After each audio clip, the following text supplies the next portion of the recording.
lórí ọ̀rọ̀ justice for Mohbad gbogbo ẹ̀yin olólùfẹ́ òdodo ọ̀rọ̀ ti dójú ẹ̀ pátápátá ẹ máa rí pé madam Jesse Bukky lẹ́nu ọjọ́ mẹ́ta yìí àwọn nǹkan kan ń ṣẹlẹ̀ tó jẹ́ pé ó bà nínú jẹ́ ó dunni ó jẹ́ nǹkan tí ò dùn mọ́ nínú ẹ máa làgbà tí wọ́n ń pè ní Mr. Muyiwa ọ̀rọ̀ dọ́dọ̀ Mr. Muyiwa madam Jesse Bukky tú gbogbo nǹkan pátá lórí Mr. Muyiwa ṣé ká wá sọ pé Mr. Muyiwa gangan ló lórí àwọn àti justice ni àbí kí ni ká sọ báyìí Odumosun lọ́ọ̀yà náà ń kọ́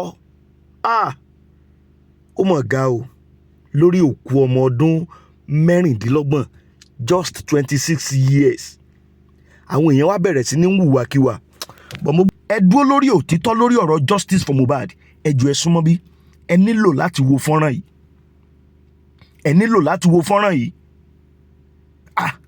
àwọn tá a kàn tí ẹ gbàgbọ́ wípọ́n lè gbàbọ̀dè gbogbo wọn tí wàá gbàbọ̀dè wọ́n wá sọ̀rọ̀ yìí wọ́n fẹ́ sọ di kátikati ṣùgbọ́n Ọlọ́run ọba ò sí lẹ́yìn alábòsí èmi ò lọ́rọ̀ púpọ̀ tí mo fẹ́ sọ mo gbóṣùbà káre fún madam Jesse Bukky gbogbo ẹ̀yin abiyamọ òtítọ́ abiyamọ òdodo tẹ́ ẹ sì dúró wípé Mohbad ò kàn ní kò ní kú bí ajá báyìí pé a gbọ́dọ̀ rẹ́yìn ọ̀rọ̀ yìí mo gbóṣùbà káre fún yín lágbára Ọlọ́run ọmọ tí yín náà ní kan kú òjijì lọ́nà ṣùgbọ́n ó lè pẹ́ ó lè yá òtítọ́ ni ó lékè ṣùgbọ́n madam Jesse Bukky tú àwọn nǹkan kan lónìí ẹ̀yin èèyàn ẹ súnmọ́ bí ẹ jẹ́ àjọ wò ẹ jọ̀ọ́ ẹ bá mi share fídíò yìí ẹ jẹ́ ó kan gbogbo àwọn abiyamọ òótọ́ ẹ jẹ́ ó kàn wọ́n lára kàn mọ̀ bí tọ́rọ̀ dé dúró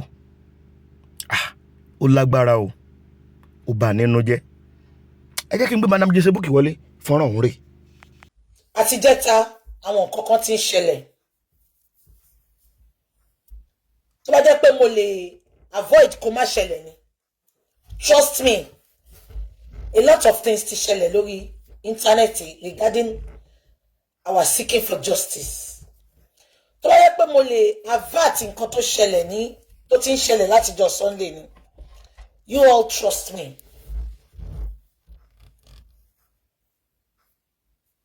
màá avert ẹ̀ or màá jù sábẹ́ carpet àbí kò tí mo sọ yẹn but wọ́n ní tí nǹkan bá débi báyìí fún yàn gbogbo yẹn má gbàgbé pé mo máa ń sọ system gan mo máa ń sọ kankan tẹnumọ́ tá a bá ń ṣe show mo máa ń sọ pé àwọn ọ̀rọ̀ kan wà tí mo máa sọ tá a bá gba justice tán ṣé gbogbo yẹn máa rántí ẹ bá mi confirm mo ní but mo ò tí ì ní sọ until tá a bá gba justice lára àwọn ọ̀rọ̀ náà ló ti ṣẹlẹ̀ síta yìí kò dẹ̀ ń ṣe pé mo fẹ́ sọ ṣe yín kò ṣe pé mo ti fẹ́ sọ because mo mọ̀ pé nǹkan tó máa end ẹ̀ ní ṣe yín mo ò fẹ́ sọ but nǹkan tó trigger sí sọ mi ni pé Baba was a victim. Baba did the right thing by blocking Omiyale. Odumosun called Baba just because of his wickedness, just because of he wants to see justice for Mohbad go down the drain. He called Baba to unblock Omiyale and call Omiyale. Despite the fact that many people listen to Omiyale's reason for coming into justice. She has a mission. Sherry Batikini in Cointing Shelletipe. But Sherry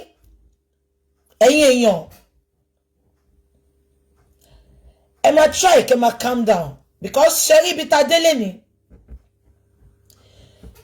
ẹ̀yin supporters wa náà ẹ̀fà. Àwọn kọ̀kọ́ wà tí bá fẹ́ sọ̀rọ̀ ńgbà mí. Gbogbo ma sọ pé PJ don't talk má ṣe bẹ́ẹ̀ má ti overlook ẹ. Ẹ jẹ́ kí n sọ kọ́kọ́ fún yín lẹ́ni olóyìnbó máa ń sọ kọ́kọ́ we disagree to agree. Mi ní sọ pé tó rà ń ṣe justice for Mohbad kàró tó ọ̀rọ̀ ńlẹ̀ ká má sọ. Tẹ́ ẹ bá lè rí àmì ṣe gbogbo ogun tó lóhùn ní gbọ́ tó lóhùn ní gbà lórí ayé yín iná agbára Ọlọ́run máa jó dànù. Kí lè nǹkan tẹ̀ ń là kọjá tó dàbí pé ẹ ti wá ọ̀nà àbáyọ ṣùgbọ́n tí ẹ ti rí ọ̀nà àbáyọ. Ẹ ti pàdé wòlíì yín ló fà, ṣùgbọ́n arán mi sí ọ lónìí dádì, arán mi sí ọ lónìí mọ́mì. Olúwa lòun fẹ́ ṣe nǹkan ńlá nínú ayé yín. Olúwa sọ wípé gbogbo tẹ̀ ń là kọjá yẹn òun fẹ́ fi òpin sí. Kí nìkan tẹ̀ ń là kọjá lórí ìgbéyàwó ni, lórí ọmọ ni, lórí iṣẹ́ ni, níbi gbogbo ni, bóyá ogun kan ló dàbí pé ogun yẹn le, ẹ ti gbìyànjú kò tí ì sí ọ̀nà àbáyọ. Ẹ jẹ́ àjọ gbàdúrà, ẹ jẹ́ àjọ wá ojú Olúwa. Kí làṣírí ogun yẹn gangan? Ẹ jẹ́ àjọ wádìí lọ́wọ́ Ọlọ́run ká dẹ̀ mọ ọ̀nà àbáyọ.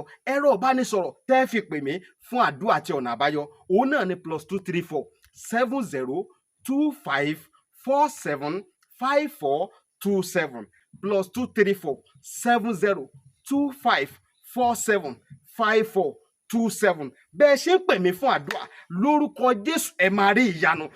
Many people said BJ ò bá ti pé Bọ̀dá Ayọ̀ ẹ̀gbọ́n bàbá. I have called him severally. Mo ti pè Bọ̀dá Ayọ̀ ní bàbá. Mo ti pè wọ́n ní kọ̀kọ̀. But ṣé rí wọ́n tì láyé ẹni tó bá ti fẹ́ bá gbogbo èèyàn ṣe. If you think you want to be friends with everybody, you will end up being shamed, being ridiculed, and being dragged. Am I communicating? Sherry Peter ti bára wa yìí. Ẹ̀gbọ́n bàbá ló gbé wa débẹ̀. Bọ̀dá Ayọ̀ ló gbé wa débẹ̀. Am I communicating? Àbámọ̀ bára wa ní orí tàkà ti bára wa yìí. Àbúrò bàbá, ẹ má bínú. Ṣé ń gbọ́ mi?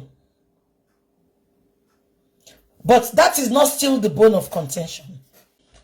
Odumosun, just in case you know, you call yourself a barrister. I guess you should know better.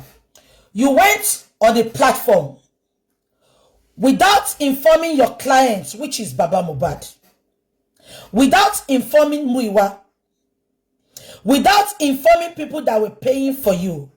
You went there to disclose everything about your clients. Now, it is a conflict of interest. Ejo, ẹ̀yin tẹ́ bá wà níbí báyìí tẹ́ lọ fún law. Ẹ bá mi hold the kini yo. It is a conflict of interest to share pertinent information. Pertinent. Ẹ bá mi wo definition pertinent. It is a conflict of interest. Mo wá pè bọ̀dá Muyiwa. Mo ní ẹni fẹ́ fún wa ní lawyer, ẹ sọ pé ẹ fẹ́ lawyer. Lawyer wo lẹ wá rí nsìn? Bọ̀dá Muyiwa láwọn ti rí lawyer. Àṣé Odumosun tó rí ẹ mọ̀ kan tí ó ṣe lọ Naija ni. Odumosun ò níwèé. Odumosun ò níwèé. Ó yìí tó wé ẹ̀ ni. Odumosun tó bá níwèé lọ sí Naija. Odumosun ò níwèé.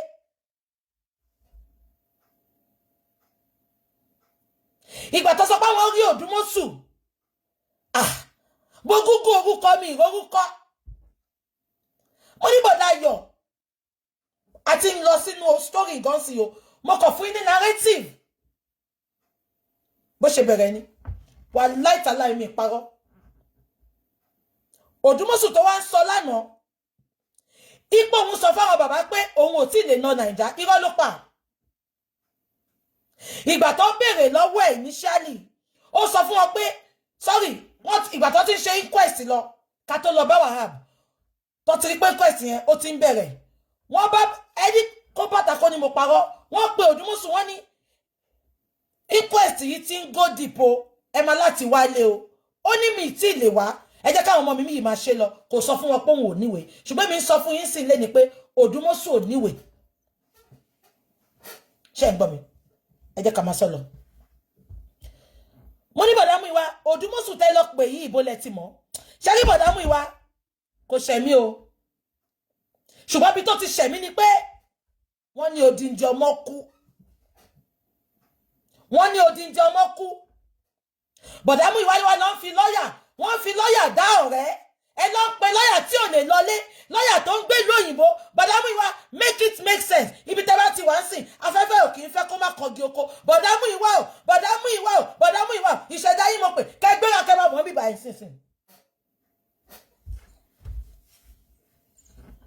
Kó má jẹ́ pé nu kòtò ọ̀hún la máa ti lọ dájọ́ yín fún bí ìyá Mohbad.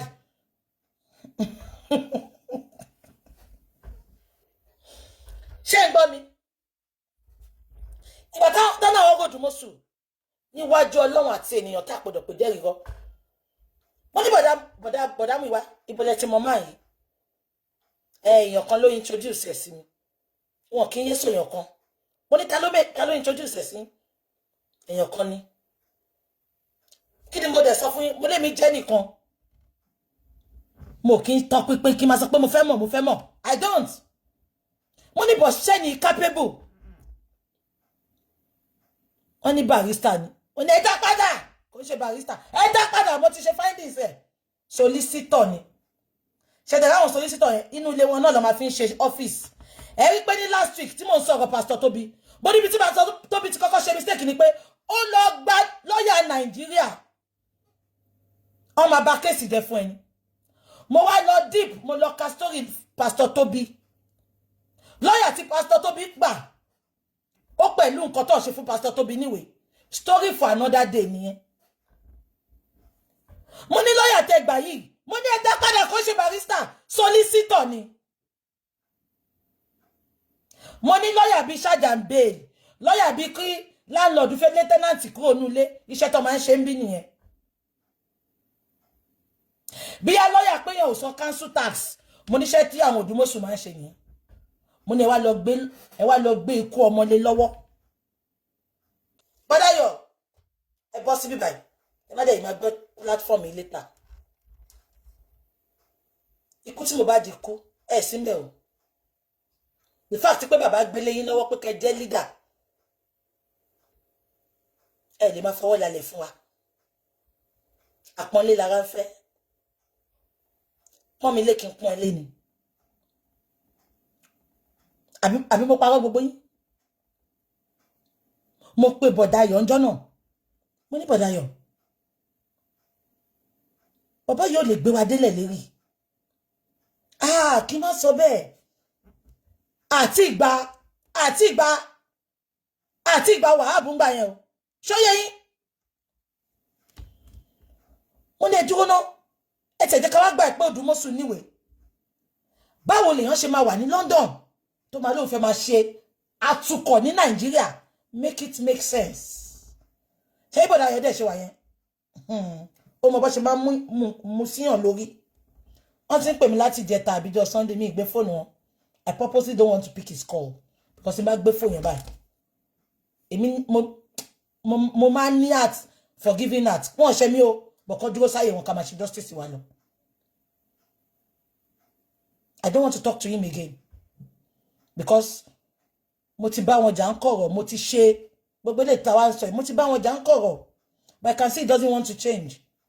He will go to the enemy. He will talk to the enemies. He will do a lot with the enemies. Ẹ máa gbọ́ máa sọ fún yín. Mi kì í like máa ṣẹ̀yàn. Ẹ jọ̀ọ́ ẹ̀yin abiyamọ tẹ́ ń wò mí lẹ́ni. Gbogbo àwa tá wá justice gangan. Kò sí tó start step. Ipa fẹ́ gba justice fún Mohbad. Ẹ̀yin family ẹ̀. Bọ̀dáyọ̀ wá sọ pé mi kì í exactly. Bọ̀dáyọ̀ is his own enemy. Olóòkì ńlá ìkó máa ṣẹ̀yàn. Ẹ jọ̀ọ́ ẹ sọ fún mi. Mo ti ṣe àwọn tájọ ṣe kékeré, mo ti ṣe àwọn best friend mi, mo ti ṣe àwọn èèyàn tó wà ńbẹ̀ fún mi ńgbà kan lórí ọ̀rọ̀ justice. Bọ̀dá Muyiwa tó wá jẹ́ ọlọ́rọ̀ òun ò láì kó máa ṣẹ̀yàn. Bọ̀dá Muyiwa ṣe rò bí ìjà inú ilé la fẹ́ tó ń bí báyìí ni. À ń sọ̀rọ̀ justice ikú òkú ọmọ. Bọ̀dá Muyiwa mo fẹ́ bi yín question kan lénìí. Amẹ́ríkà tẹwà yẹn wọ́n ń pe kinní kan ní homicide téèyàn bá kú. Ẹ bọ́ta o tẹ́ ẹ bá bọ́ta nǹkan tí máa fi ń ṣe máa mú okó yín àtẹ̀pọ̀n yín bí ṣe máa só pọ̀ ni ẹ̀yin máa lọ sọ́dọ̀ láti lọ ṣàlàyé o ẹ má wàá gbẹnu sí máìkì lọ́dọ̀ tèmi ìnídìí yín mọ́ bíbá ẹ máa lọ gbẹnu sí máìkì àná okó yín àtẹ̀pọ̀n yín máa só pọ̀ báyìí máa wá mú irun orí ẹ̀yẹ tó láì tẹ̀gbẹ́ pẹ́ ní wọn torí mo rí pẹ́ ní irun lórí ẹ̀ lè ní irun lábẹ́ náà tó láì pẹ́ wá ní irun máa wá só mọ́ ẹ̀yin máa lọ gbẹnu sí máìkì lẹ́lẹ́kejì o torí ẹ̀ tí dá wa lóhùn àwọn ọ̀rọ̀ tá fẹ́ gbọ́ ṣé nǹkan tí mo sọ yé gbogbo yín mo ti ja ìjà Odumosun títí bọ́dá ìyàwó máa mú sí mi lórí tí má ti sọ̀rọ̀ Odumosun wọ́n máa mú sí mi lórí ara màmá ta mí ìgbà tí mo ní kí Odumosun tẹ́tí lọ gbà yìí mo ní a rí free sand bàbá ò gbà mo ní Odumosun tẹ́wà lọ gbà yìí ẹ máa sanwó fún wọn ní £150 làwọn máa sorry 150,000 ló fẹ́ máa gbà ipe kò gbà nǹkankan ipe torí ó sọ pé òun ní ìfẹ́ sínú justice for Mohbad mo ní so appearance 150 bó wá bí wọ́n jọ́nà mo ní continuation kọ́ ìgbà yẹn àti ẹ̀ tí wá sí public pé kẹ́ dáwó fún bàbá àti ìwá because tí n bá ṣe kọ́ láyè continuation ni máa ń wò pé tán bá ṣe mọ́ ṣá lè continue mo ní tí a bá sọ pé ẹ̀yin rówó manage sí tẹ̀ ń yọ fún bàbá tá a bá rówó yẹn fún Odumosun kọ́ tó bá yá wọ́n ní kí n má worry mo dẹ̀ dákẹ́ mo dẹ̀ ń wò wọ́n báyìí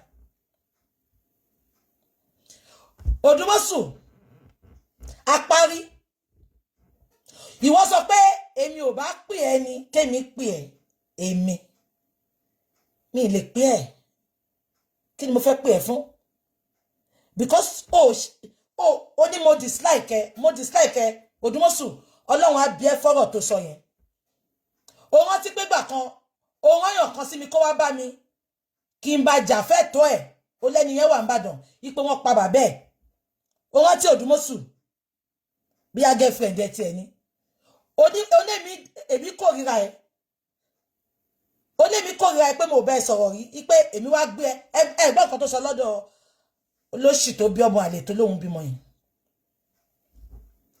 ó sọ mẹ́rẹ̀ lánàá ó lé mi kórìíra òun gan Odumosun lẹ́nu tiẹ̀ just because mo ń sòótọ́ ọ̀rọ̀ ó ní mo kórìíra ẹ ìgbà tó òun ẹni tó máa gbèjà girlfriend ẹ lẹ́kọ̀ọ́ tó wá bá mi gbà yẹn ó ṣe lọ bá àwọn wèrè tó lọ bá yẹn TikTok lawyer wèrè tó sọ pé bí kórìíra òun yo ẹ bá mi béèrè lọ́wọ́ ẹ pé ṣé kò ti wá bá mi rí ṣé kò ti wá bá mi fún favour rí ṣùgbọ́n tó bá fẹ́ sọ̀rọ̀ tó máa dùn mọ́ wọn wọ́n ní BJ ó kórìíra wọn ẹ jẹ́ ká máa sọ lọ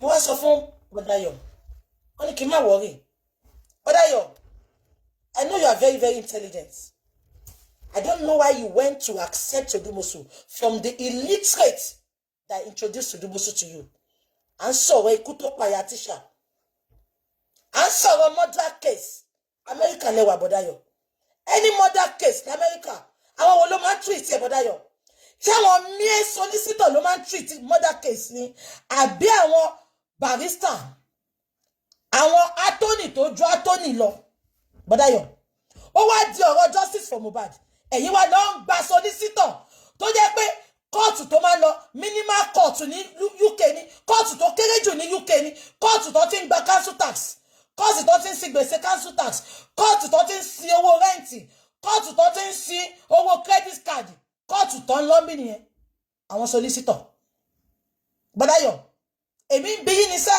ká sọ pé Nàìjíríà wà má sọ pé ìwà exposed you have been in America for a while now tó bá sọ pé wọ́n fẹ́ ṣe homicide case gbogbo yẹn máa pè wọlé o a máa lọ break tó bá sùn yín kí ló mú Bọ́dáyọ̀ tó lọ dúró ti Odumosun ṣé wọ́n fi ṣe awo ni àbí kí náà fi ṣe ṣọ́ fi ṣe awo àbọ́gbẹ̀rì ni tó fi dúró ti Odumosun gọgọgọ bí ṣọrùn Odumosun tó mọ̀ pé kò lè gbé wa débẹ̀ àní mò ń bèrè sẹ́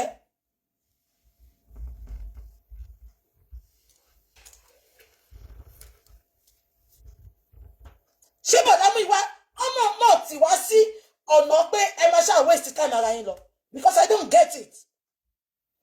Why did he do that in the first place? He's a very Muyiwa is an intelligent man. I'm telling you this now. This is no cap. No cap. So for him to do such, láti lọ gbé Odumosun wá fún wa, I think he did it intentionally. Because tó bá sọ pé introduce èèyàn sí ẹ, ó máa gbá research lórí ẹ̀. Àbá ẹ̀gbọ́n mi. Ó máa gbá research lórí ẹ̀. Woman kan bèèrè lọ́dọ̀ bọ̀dá láti lánàá. Ó sọ pé Nàìjíríà àìmọye àwọn sáà tó wà ńbẹ̀ tó lè handle case Mohbad. Dèjì Adéyanjú gan. Dèjì Adéyanjú. Lọ́yà VDM. ṣiṣẹ́ yẹn fún wa tá ní sọ 10 kobo èmi ò tiẹ̀ mọ̀ pé yẹn lọ́yà ọ̀fẹ́ náà ni ó ṣẹ̀ṣẹ̀ ń gbọ́ ni abẹ́ gbọ́ mi woman yẹn sọ lọ́dọ̀ bọ̀dà láti lánàá ó lè mọye sáǹtà ní Nàìjíríà tó lè ṣiṣẹ́ ìfún wa bọ̀dà Muyiwa wá fi Nàìjíríà sílẹ̀ bọ̀dà Muyiwa ẹ̀ máa ń lọ lé náà ẹ̀ máa wọ̀nyàn lé náà why choose Odumosun ṣe n tó introduce Odumosun sí yín ṣó fún yín lówó ni bọ̀dà yọ ẹ̀yìn máa wá gbẹnu sí máìkì o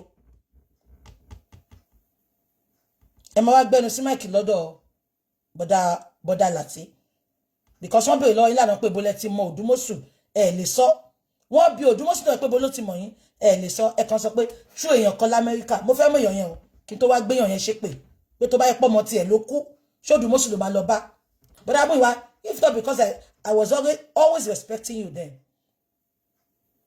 àbátí má débi tàdé but I respect you a lot and you are somebody I respect and like as well tẹ́ ẹ̀ gbọ́n kan tí mo sọ mo bí question yẹn o kẹ lọ gbẹnu sí máìkì lọ́dọ̀ bọ̀dà láti Amẹ́ríkà lẹ́wà sẹ́ wọ́n bá ní murder case ṣé solicitor lè máa gbà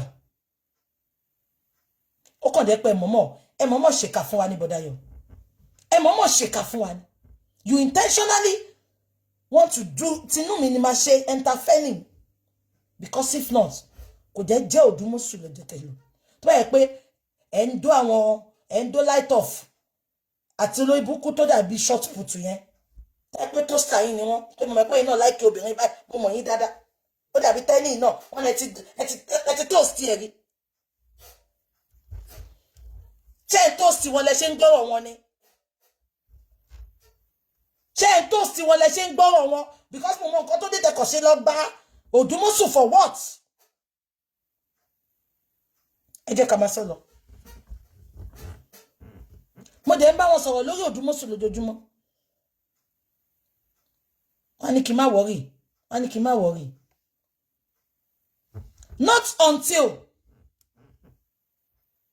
not until ìgbà tá lọ sí inquest adé inquest wọ́n ṣe inquest lọ wọ́n ṣe lọ fẹ́rẹ́fẹ́ abẹ́ gbọ́ mi ìjọ ti spending day inquest spending bá dákú àṣẹwèrè náà láti fíìmù ni ó dákú ńjọ́ yẹn ó fi dídákú ṣeré ìgbà tó wá lọ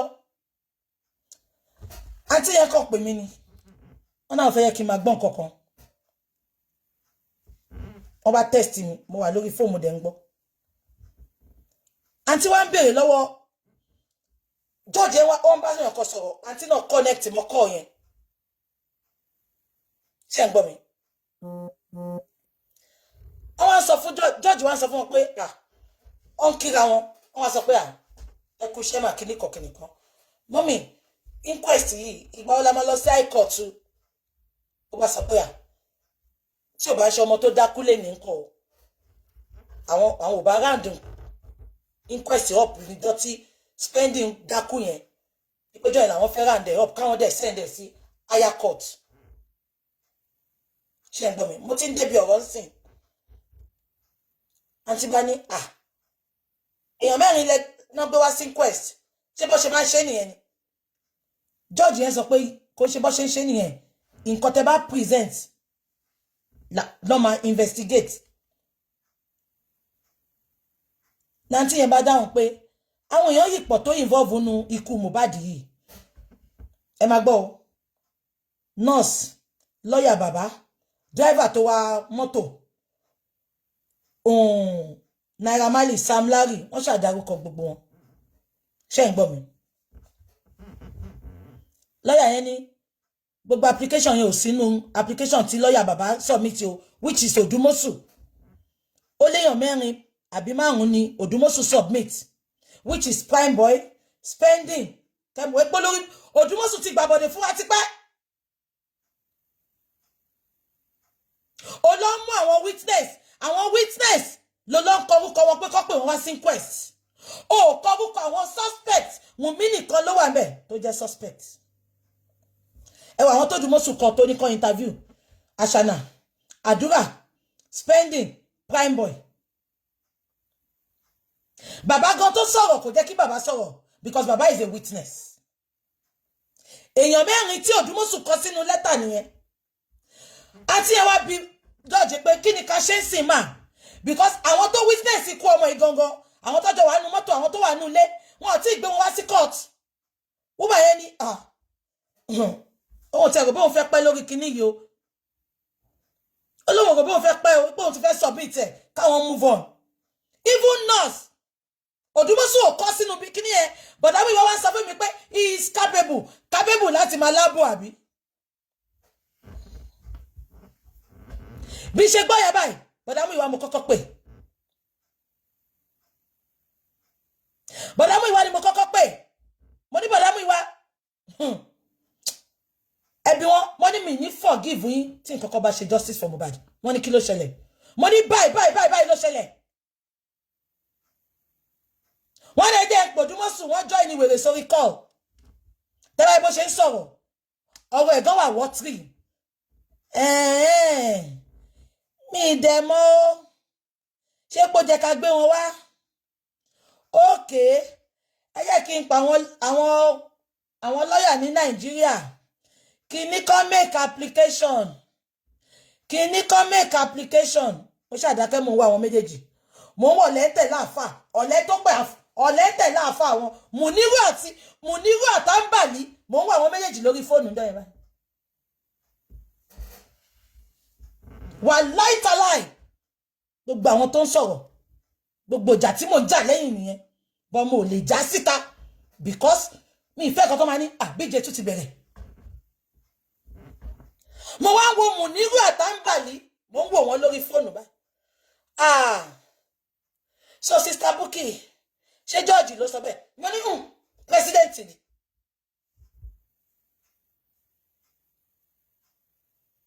ó bá job meanwhile ẹ má gbàgbé pé barrister sọ pé application gan ó ti kọ nǹkan tó fẹ́ kọ ó ní nǹkan tóun lè ṣe ń sìn we have to go and look for bí lọ́ọ̀yà ṣe sọ ni mo fẹ́ kó tẹ̀ yó ó ní we have to go and look for a capable son that knows what he is doing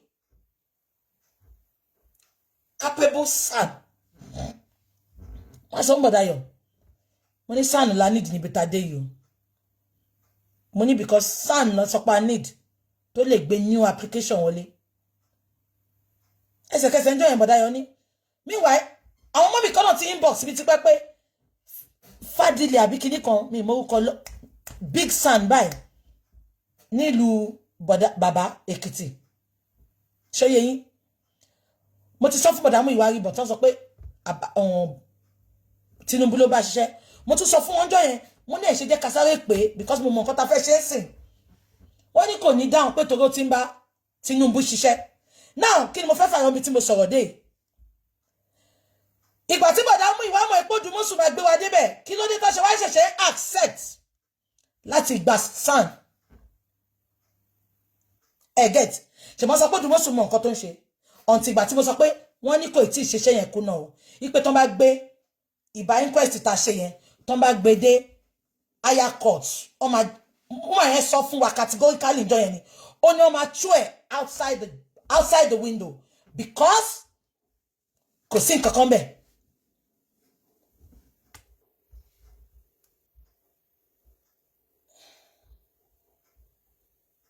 ṣé kan sí pàṣẹ yín ó ní because kò sí nǹkan kan bẹ́ẹ̀ àbí kò yẹ yín ó dẹ̀ ní kí n jẹ́ kóun pè bọ́dá Muyiwa ní kí n jẹ́ káwọn pè èèyàn kan wọ́n dẹ̀ get back sí mi àwọn ti rí èèyàn kan o wọ́n ní ta ni wọ́n ní Wahab mo lókè èlò ló fẹ́ gbà wọ́n sọ iye tó fẹ́ gbà mo ní báwo la ṣe máa wá ṣe é sìn ọ̀nà dẹ̀ ní ta bá fẹ́ meanwhile another inquest kú bí 1 week or 2 weeks àwọn olórí burúkú ex-blogger àwọn awáyé bá ṣe rere tó máa lẹ̀bù àtòkó mọ́lẹ̀ ẹ bá mi buwọ́ pé èwo lọ sá ọlọ́run á fi gbogbo àníyàn gbogbo wa nínú justice á fi dá wa á fi bí wa ẹ wo gbogbo eré tí mò ń sá kiri kójú má bà tiwa ṣé mo bọ́ta wá sọ ẹ jẹ́ kí n máa sọ lọ mo bá pe wọ́n ní owó la máa san ẹ máa gbọ́ o ó dàbọ̀ kú bí 1 week àbí few days ká tún lọ sí inquest judge dẹ̀ sọ pé the application has to be made ní next inquest or else àwọn máa kápò nǹkan tó submit and that will be the end of justice for Mohbad ṣé ń gbọ́ mi mo dẹ̀ pé wọ́n dẹ̀ lọ́wọ́ Wahab gbà tán dé tán ní Wahab mo dẹ̀ google ẹ̀ mo lórúkọ ẹ̀ bẹ́ẹ̀ wọ́n sọ iye tó fẹ́ san mo ní àlè raise owó yìí o mo ní àlè raise owó yìí before ká tó lọ sí court because Wahab sọ pé wọ́n kọ́kọ́ sọ iye tó máa gbà mo ti gbàgbé sìn ṣé ń gbọ́ mi millions lọ kọ́kọ́ fẹ́ gbà kò ń ṣe 1 million kò ń ṣe 2 million ṣé gbogbo yín gbọ́ mi mo ní kí la fẹ́ ṣe because tábà ṣí GoFundMe gan àbí tí n bá bọ́ta wá béèrè owó lọ́wọ́ àwọn èèyàn wọn lè raise owó yẹn within that space of time ṣé ń gbọ́ mi mo ní okay ẹ fún mi ní few minutes ẹ jẹ́ kí n pa àwọn èèyàn kan mo kọ́kọ́ pé n tó ra mọ́tò fún bàbá ṣé ń gbọ́ mi ó yá wa ní ẹn tó ra mọ́tò fún bàbá yá wa ní $2,000 no 2,000 pounds mi ìrántí mọ́ mo dẹ̀ tún pé àwọn mọ́mì kan náà mọ́mì ibi tẹ́ bá wà lé ní àwọn ọmọ yẹn bá lànà pàdé náà mo ti ẹ̀ pa àwọn mọ́mì yẹn mi tí mọ̀ wọ́n gbà yẹn mọ́mì yẹn ló pè mí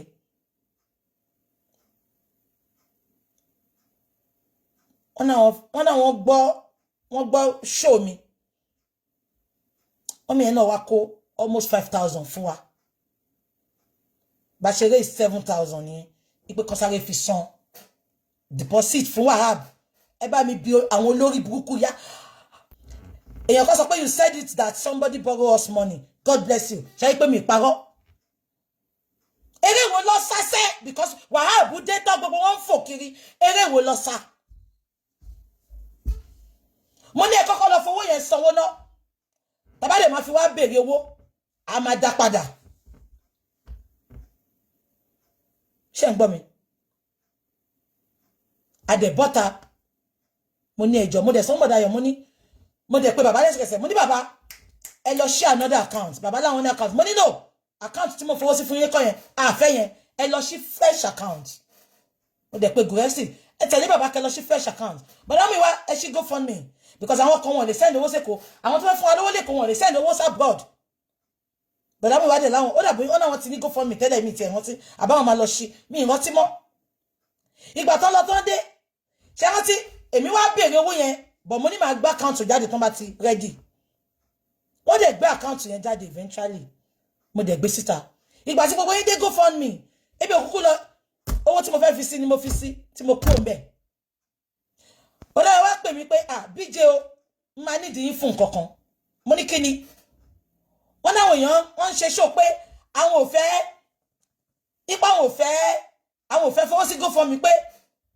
light off tí àtùpà ẹ ti kú tó dẹ̀ máa kú dọjọ́ alẹ́ light off ó ti change orúkọ ẹ̀ sìn bíbélì ní tí wọ́n bá ṣe rere ara kí ó wá yá o tó bá ṣe dáadáa ni ò ní máa change orúkọ kiri wo àtijọ́ tó ti ń bú èmi tó ti ń bú lìbì ẹ rí mi kí n change orúkọ gidigidi mo dúró ṣùgbọ́n tẹ́ bá ti rí wọn tó ti ń change orúkọ àtùpà wọn ti iná wọn ti kú iná ògo wọn ti kú iná ìṣeré wọn ti kú ìtorí nǹkan burúkú ló ń sọ̀pọ̀tì láyé wọn ibi burúkú lẹ ti máa rí wọn àwọn ọ̀yá nígbà tí mo wà nílùú òyìnbó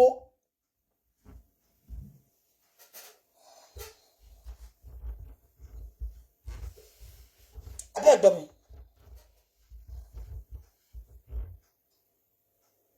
wọ́n ní bọ̀dáyọ̀ ìgbà tó wọ́n ní àwọn èèyàn láwọn ò ní sanwó ìpè torí orúkọ àwọn méjèèjì táwọn rí ń bẹ̀ mo ní kí wọ́n fẹ́ ká ṣe báyìí wọ́n ní BJ ṣé mo lè forúkọ yín sí mo ní ṣe ẹbọ olórí búkú tó ṣe kejì yín bẹ̀ yẹn wọ́n náwọn mọ̀ mo ní ẹ̀ṣọ́ lókè ẹ forúkọ mi sí mo ní but integrity mi ṣe pàtàkì gan-an wọ́n ní kí n má wọrí wọ́n dẹ̀ fi orúkọ mi sí òun mo ṣe bọ́ta wá sọ fún gbogbo yín pé orúkọ mi ti wà níbẹ̀ má wọrí màá máa mọ́nítọ̀ bọ́n ṣe ń gbowó jáde bọ́n ṣe ń gbowó wọlé ṣé ń gbọ́ mi ìgbà tá a kọ́kọ́ bẹ̀rẹ̀ sí ní gbowó yẹn so bọ́n ṣe ń gbowó yẹn àwọn tá yá owó lọ́wọ́ ẹ̀ lákọ̀ a tètè sanwó mọ́mì kejì yẹn gan mo ní kọ́kọ́ kan ṣáà sẹ́ndì ti ẹni tó kọ́kọ́ yá 2,000 yẹn àṣàwà sanwó mọ́mì yẹn náà ṣó ti yẹn adẹ̀rówó yẹn alihamdulilayi mo dúpẹ́ lọ́wọ́ gbogbo yín tọ́lọ́run bá ro wàhálà gbogbo yín ìmọ̀ àwọn olórí burúkú yẹn òfo ló máa já sí mo fi gbogbo àyà mi sọ ni mo ti bá Ọlọ́run sọ̀rọ̀ lẹ́yìn mo lọ́lọ́run àyàfi tí n bá ní àníyàn míì nínú justice for Mohbad even tí gbogbo wọn bá yọwọ́ tá a bá ní lọ́ọ̀yà gan mọ́ Ọlọ́run jẹ́wọ́ agbára ẹ̀ ó dẹ̀ máa jẹ́wọ́ agbára yẹn délẹ̀ ni ẹ dẹ̀ dáwọ́ yẹn lóòótọ́ ìgbà tó bẹ̀rẹ̀ owó yìí o tẹ́lẹ̀ mọ́ pé ibi tí mo ti ní problem pẹ̀lú Odumosun ni ó wá fẹ́ analyse ọ̀rọ̀ lánàá àwọn tó ti condemn GoFundMe tí kò bá sí GoFundMe yẹn olórí búkú Odumosun ṣé ó máa sanwó fún ẹ àwọn tó ti ní kó má dáwó àwọn tó ti bà GoFundMe jẹ́ God bless àwọn supporter justice tó believe nínú course yẹn tó sáré kiri pé kán dáwó yẹn àbá má rí Wahab gbà Wahab wá lọ sí court the first day then ìwọ tó bá wà against nǹkan tá à ń ṣe àbí tó fẹ́ bàjẹ́ automatically ó ti dọ̀tá mi wá mọ bí bọ̀dá Muyiwa ṣe ń ronú tó yẹ pé gbogbo àwọn tó wà against justice sin gbogbo wọn ló wá ń bá ṣe nǹkan tó lè mú àwa tá àtàn mọ́ wọn ta sún sẹ́yìn fáwọn tó wà against justice but gbogbo wọn ni bọ̀dá Muyiwa ń bá ṣe Sansitu bá bẹ̀rẹ̀ iṣẹ́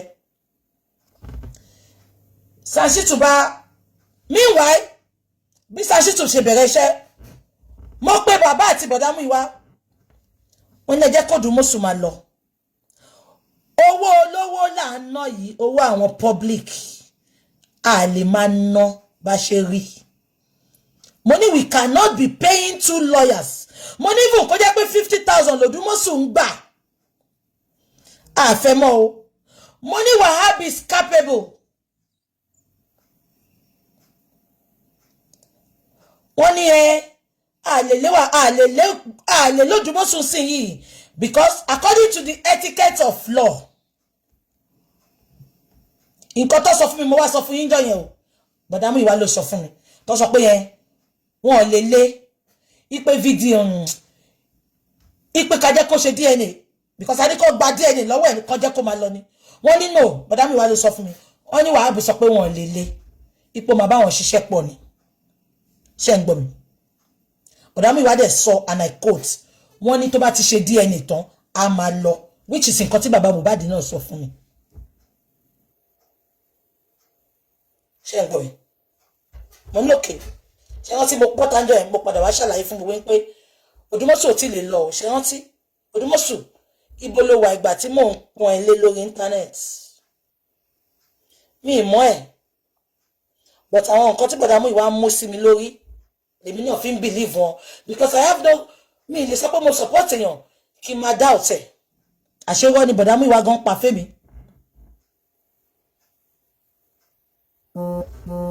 mo believe pé ìlú òyìnbó ni bọ̀dá Muyiwa ń gbé bí ẹ tó bá yẹ pé Naija ló wà capable of that GoFundMe wọ́n lè ṣòfin tó nípa ẹ̀ bọ̀dá Muyiwa wà ní America is doing a good job kán tó lose iṣẹ́ wọn. I never knew it's gonna mismanage that money. Ibi kan tèmi ti ṣe mistake ni pé I promised you all. Ipe mama fi tó yín létí bó ṣe náwó. Which I did. Láti bẹ̀rẹ̀. Mi lè má wá sórí social media, but I am always calling him pé, Brother Muyiwa, báwo ni? Ẹ wà careful pẹ̀lú owó yẹn. Ẹni kí Brother Muyiwa bọ́ta. A nínú mi dùn lánàá pé wọ́n parọ́ mọ́ mi. Èèyàn kan bí wọ́n lọ́dọ̀ bọ̀dá láti pé gbogbo bẹ́ ṣe ń gbowó wọlé bọ́ ṣe ń gbowó jáde ṣé BJ mọ̀ ń pa ẹ̀ wọ́n ní BJ ò mọ̀ ń pa ẹ̀ because I believe pé he's an adult. He will manage that money well because he lives in the UK. Sorry, he lives in America. Baba Mohbad gangan ojoojúmọ́ tí n bá ti ń pè wọ́n ṣé ń gbọ́ mi. Baba, ẹ má fọwọ́ kówó. Ẹ má sọ pé kọ́kọ́ ṣe yẹn lọ fọwọ́ kówó.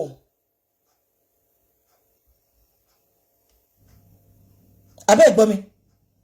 I trusted Brother Muyiwa so much.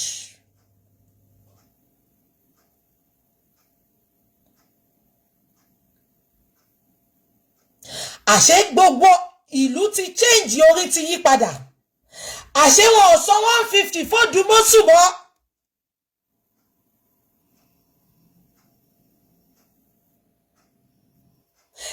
They get in touch pẹ̀lú mi kẹ́jẹ́ kí n mọ̀. Àṣẹ ti mú bàbá ẹ ti ní kí bàbá lọ sí corner shop tó Odumosun pè lọ́fíìsì Nàìjíríà. Bàbá ti lọ kọwọ́ bọ̀wé. Mo ti ní kọ́ fún mi ní gbogbo ìwé yẹn. Ìwé tí bàbá kọwọ́ bọ̀ kò ṣe ìwé kankan o. A máa wá ka ìwé yẹn fún yín tí bá ti gbà. Irọ́ ló pa mọ́ bàbá lánàá. Ṣé ń gbọ́ mi? Ó sọ pé appearance is inquest. Lòun náà máa gba 150. Only but anything apart from appearance. Wọ́n máa sanwó. Only document yẹn ni bàbá wa sign lọ́dọ̀ tòun. Mi wà against ẹ̀. But kí ni kàn sọ fẹ́ mi mọ́? Because nǹkan tó sọ fún mi ni pé 150 lọ́yìn san. Ìpè tó báyìí ti ṣe DNA tán. Ó máa lọ. Àṣẹ ti ṣe gbogbo oríṣiríṣi lẹ́yìn tẹ́ ẹ̀ sọ fún mi. The fact pé mi kì í ní lára mo kì í bèrè. Ṣèbí tó yẹ kó sọ fún mi. Màá ti bọ́ta pé àfẹ́ o.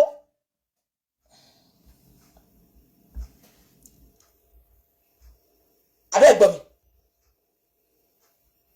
Gbogbo bó ṣe ń sọ 5 million. Odumosun, ó sọ pé 4.8 ni bàbá sọ fún ẹ. Àṣírí ẹ̀ máa tú. Mo ti ní sí bàbá bá dé.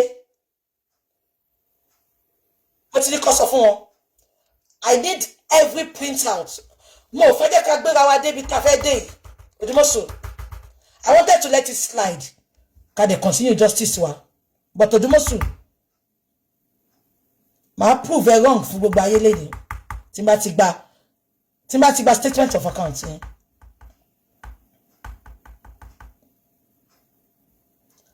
Màá print it out. Ìwọ ló gba gbogbo owó justice for Mohbad tán. Nǹkan tó wá fi ṣe mo mọ̀. Ìwọ ló gbà tán tí mo dẹ̀ mọ̀ ní Odumosun. Ìwọ wá ní 4.8 lọ sọ fún ọ. O ní account company lọ sanwó sí. Account ọmọ ẹ lọ sanwó sí now. Jẹ́ fi wọ́n. Má pe account yẹn jáde. Is it because I blocked it? Mbo. Ṣé torí mo block account yẹn. Má fi account yẹn wọ́n sìn. Mbo. Account FCMB lọ sanwó sí. Account number ló wà ńbẹ̀. Account name ọmọ ẹ orúkọ ọmọ ẹ nìyí now. Gbogbo LCTB partners yẹn ìwọ náà máa ń pọ́nra ilé. Ó máa ń push company yẹn. Kọ́ lè rò bí pé it's coming from it's official. Kọ́ lè rò pé it's official. Account number wà ńbí now. Abẹ́ gbọ́ mi. Ẹ jẹ́ ká máa sọ̀rọ̀ wa lọ.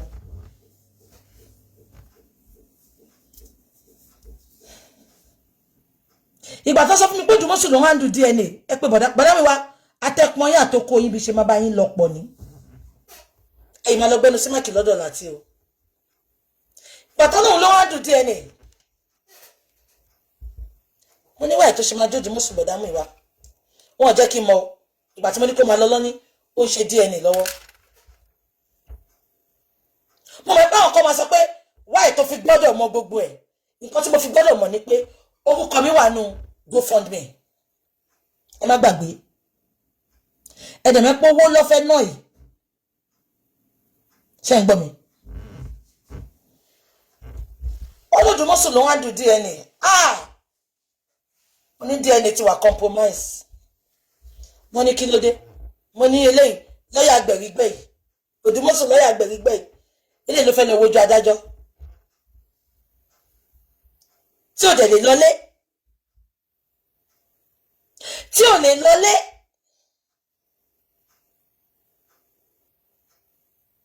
àwọn ọmọ 20 something years old ló máa wọ́n lọ sí kóòtù sweet lọ́mọ alálátàárọ̀ dálẹ́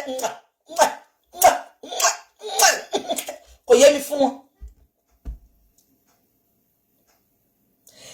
ẹbí àwọn lawyers gidi wọ́n sọ fún yín tó bá wà ní courtroom those judges both home and abroad tó bá wà ní courtroom tó bá ń wo àwọn judge yẹn báyìí gan they can be intimidating ó máa intimidate ẹni ẹ̀rọ á máa bà ẹ́ fún wọn ni ẹ̀rọ àwọn lọ́yà ń gbà mí tó máa dìde wọn á ṣe ìtọ́jú àwọn ṣe ní mi ìlè lo Naija lawyer ní UK yìí ẹ̀rù máa ń bà wọ́n fáwọn judge ni abẹ́ ẹ̀gbọ́n mi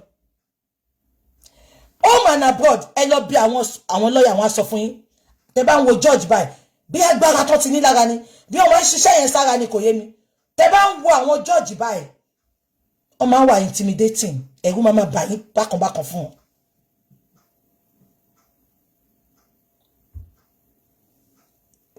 Odumosun wá rán ọmọ ẹ̀ wọ́n fi ṣe family business àtọmọ àti bàbá wọ́n wá jọ ń kówó wa jẹ ó wá rán ọmọ 20 something ọmọ ìgbọ́n fẹ́ ṣe ìyàwó báyìí lára owó Mohbad náà ní kọ́lọ́ ń ṣàánú wa ọmọ ìfẹ́ ṣe ìyàwó níjẹ̀bú òde báyìí ọmọ 20 something yẹn mo sún fẹ́ ṣe ìyàwó gbogbo wọn wá gbé gbogbo bùkátà wọn sówó justice for Mohbad abẹ́ ìgbọ́ mi wọ́n ní ṣáwọn ọmọ yìí ló fẹ́ lọ defend DNA bọ̀dá mi wá ní má wọ́ọ̀rì bọ̀dá mi wá mi lè forgive yín o ẹ ṣẹ̀ mí o but ibi tá délé ní bọ̀dá mi wá ẹ̀yin lẹ gbé wa débẹ̀ ẹ mọ gbogbo akitiyan tí gbogbo èèyàn ń ṣe lórí kárí justice ẹ̀yin mú justice with levity ẹ mú bí ìgbà tí yàn mú tissue paper tó fi nùdí bí omi yálé ẹ kàn mú justice for Mohbad yẹn justice for Mohbad bọ̀dá Muyiwa kò ká yín lára I'm telling you from the place of the truth today bọ̀dá Muyiwa justice for Mohbad ò ká yín lára bó ṣe ká wà lára tó bá ká yín lára ni ẹni lọ gbé mere Odumosun ordinary Odumosun tó jẹ́ pé orí adúró tó wà lókàn ní kó orí kan fi ṣe kan ló fi ń lọ sí school ló fi ń kọ́ solicitor bọ̀dá Muyiwa tó bá jẹ́ pé irú èmi ni mo wà ń position yín ni àti fẹ́ gba justice yẹn gan ẹ mú pé ẹ wá ń akọ̀rẹ́sì eléwé olójú kan ní kiri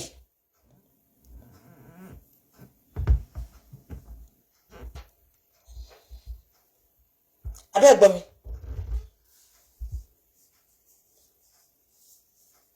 wọ́n wá gba Odumosun tí ò níwèé tó máa fi lọlé àwọn ọmọ ló ń ránṣẹ́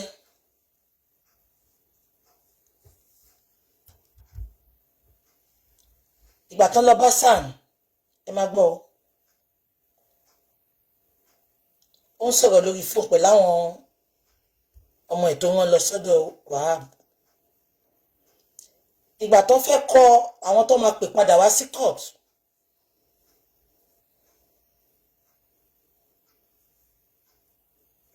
wọ́n ní kọ́kọ́ orúkọ Elégùṣì sí Odumosun ní kọ́ máa kọ́ sí ó lọ́ba òkè wá sí court ṣé ń gbódùmọ́sù lọ́yà tá a sanwó fún nìyẹn Odumosun I challenge you mo challenge Odumosun kó wá já irọ́ tí mo pa ẹ́ gbogbo àwọn tí Wahab kọ pátá Wahab fẹ́ kọ orúkọ ọba sí kí lè ló ṣe fẹ́ korúkọ bá sí ni pé because Mohbad di competition àbí kan tí mo sọ yín Mohbad di competition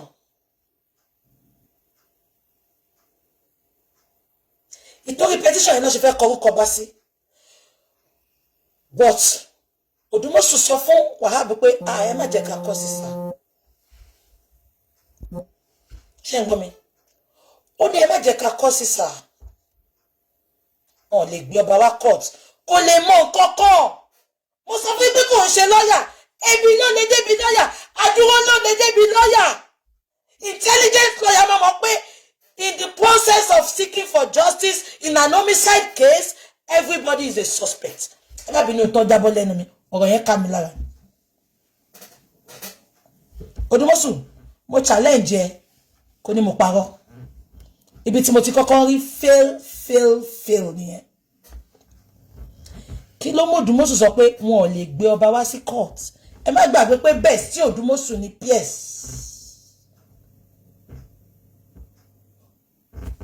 àwọn Bankole and shit group Bankole and shit ọ̀rẹ́ mi tó bá wò mí mo wà lórí call ni mo ṣe court máa pè ẹ́ ọ̀rẹ́ mi máa pè ẹ́ ṣé ń gbọ́ mi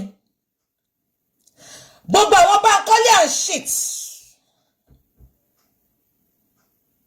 gbogbo àwọn ọ̀tá justice l'Odumosun bá ṣe Odumosun bí ìyá ìdáná ó ṣe bọ́ta lánàá wá ṣàlàyé máa gún ẹ lábẹ́ wá ṣáná sí kámẹ́rà àbí kò ṣe mi máa rìn ẹ̀rìn wá sọ̀rọ̀ ṣé wọ́n pé wọ́n ṣakọ lẹ́yìn tó ní fake profile bíi 5 tó fi ń wo gbogbo wa tí n bá update nsìn Odumosun àti pé bọ̀dá Muyiwa ẹ rántí jọ́kọ̀ tí mo kọ́kọ́ update pé ọ̀rẹ́ Pierce ní ṣe rántí tí mo túbọ̀ ta tí mo wá sọ fún yín pé party lọ ti pàdé irọ́ ni o ó lọ kí Pierce ni mo kàn tán yín bọ̀dá Muyiwa ló sọ fún mi pé wọ́n ń ṣọ̀rẹ́ o bó ṣe wà yẹn kò ń sùn o lọ́yà tó busy tó ń kàwé gbogbo platform ló máa lọ pẹ̀lú fake profile 5 lónìí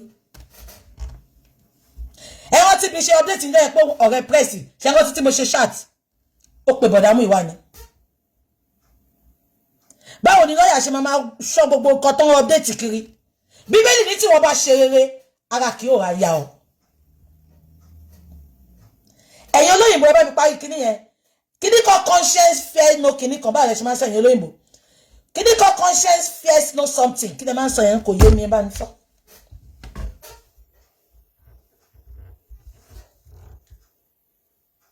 ìjọ tí mo padà wá sọ pé pátí lọ ti pàdé bọ̀dá Muyiwa ló sọ fún mi pé tí bá ti update fún bọ̀dá Muyiwa ó máa sáré pè mí ni ó máa sáré lọ pé bọ̀dá Muyiwa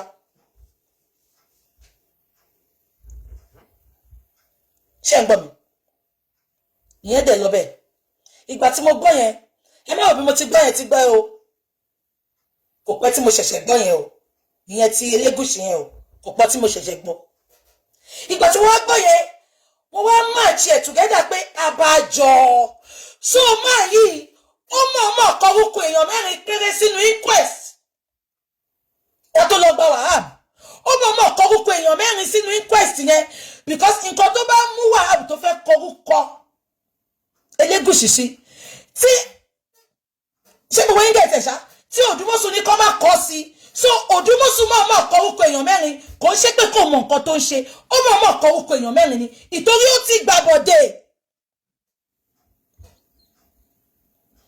ẹ bá confirm tẹ bá ń get mi ẹ bá mi confirm ṣé ẹ ti get ẹ ṣá so ìgbà tó fẹ́ kọ́kọ́ bẹ̀rẹ̀ inquest Odumosun mọ̀ kọrúkọ èèyàn 4 Odumosun wà live òun ló cheap jù láti báyìí Odumosun ló cheap jù láti rà mo ṣe investigation mi débẹ̀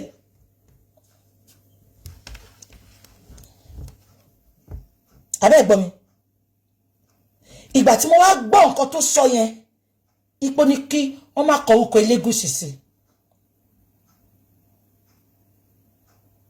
mo ní òkè ó ti ń yé mi bọ̀ báyìí so ó intentionally kọ orúkọ èèyàn 4 yẹn sí ni kò ń ṣe pé kò mọ̀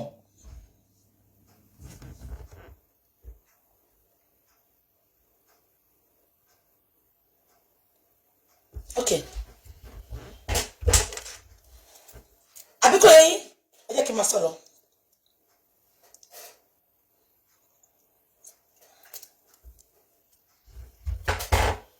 Adẹ̀bẹ̀rẹ̀ justice.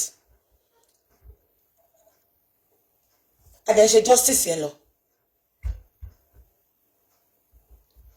Ìgbà tó sọ pé ń wá toxicology. Ṣé ń gbọ́ mi?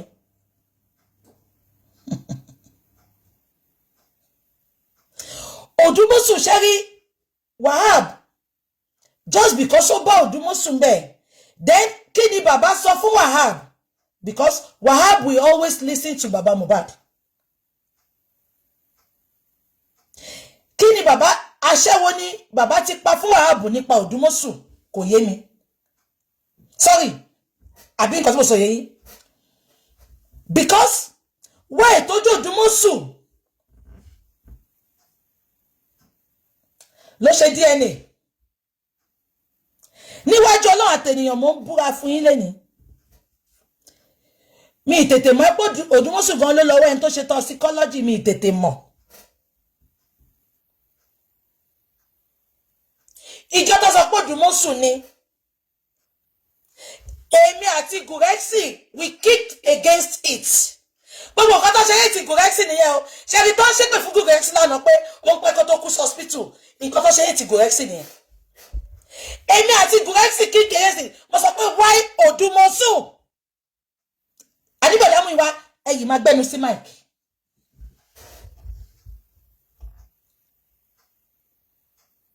mo ní why Odumosun òun ló fi gbélé mi lọ́wọ́ pé gbogbo ibi tán ti lọ wọn ò gbà láti bá wa ṣe ní Nàìjíríà àwọn èèyàn tó lọ bá wọn ò gbà láti bá wa ṣe wọn ní Odumosun ló lọ múyàn wá ẹ bá mi bèrè èèyàn mélòó tí bọ̀dá Muyiwa pè tán bá wa ṣe ṣé Odumosun lọ rán kó lọ wáyàn ni tó Odumosun ní gbogbo àwọn tóun lọ bá wọn ò fẹ́ bá wa ṣe o so òun lòun kọ́kọ́ rí èèyàn bọ̀dá Muyiwa ẹ̀ṣẹ̀ mi o mi ìdẹ̀lẹ̀ sọ mi nífẹ̀ẹ́ mi sọ pé kówó jẹ. But Odumosun manipulated you to do a lot of things. Nǹkan tí mo ṣe fúnra ni pé ẹni tó introduce Odumosun sí Bọ̀dáyọ̀ ṣé Bọ̀dáyọ̀ ń dó ẹni tó fi wá di pé ẹ fi Odumosun sílẹ̀ máa mú okó yí àtẹ̀pọ̀ yìí máa sọ́pọ̀ báyìí ẹ máa bá gbà náà sọ pé Odumosun mọ́ ṣé tí èrí nǹkan tó kọ́kọ́ ṣe lórí péjì àwọn anti-justice lánàá yẹn ó ti di gọ́nà because lawyer gidi ò ní ṣe nǹkan tó ṣe yẹn ò ní lọ expose because you are not his client. You are not his client. It is Baba Mohbad that employed him. So for him to go on that platform, láti lọ tú gbogbo àṣírí tí ò jẹ́ kó tú. Ṣé pé mo sọ̀rọ̀ débi toxicology lánàá, Odumosun ló sọ gbogbo ẹ̀, mo dẹ̀ fẹ́ gbé yín débẹ̀. Mo sọ fún báwọn kọ̀ọ̀kan wà.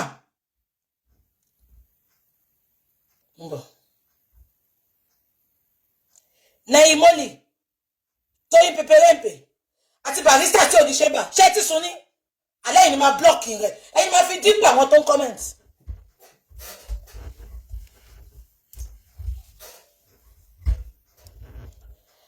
Ṣé ẹ gbọ́ mi? Èmi àti Gurexi we kicked against that. Ìgbà tí bàbá mi wá sọ pé àwọn tó lọ bá wọn ò fẹ́ ṣe nǹkan kan wọn ò fẹ́ bá wa ṣe. Odumosun ló wá lọ wáyàn. Èmi àti Gurexi kick against it. Ṣá lè blame Baba Mohbad ni, a lè blame ẹ̀ náà. Baba Mohbad is a carpenter. Ìwọ̀n bá ní Baba Mohbad wá intelligent mọ́. Nǹkan tí Bọ̀dá Muyiwa sọ ni Baba Mohbad ń gbọ́.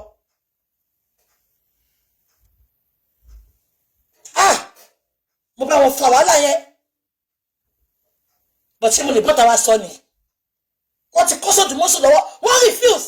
Gbogbo ìjà tí mo wá ń jà lé ni wọ́n ti bá wọn jà ti pẹ́. Tẹ́lẹ̀ pé mo ṣe wájú mo ṣe yìí ni pé náà Odumosun sẹ́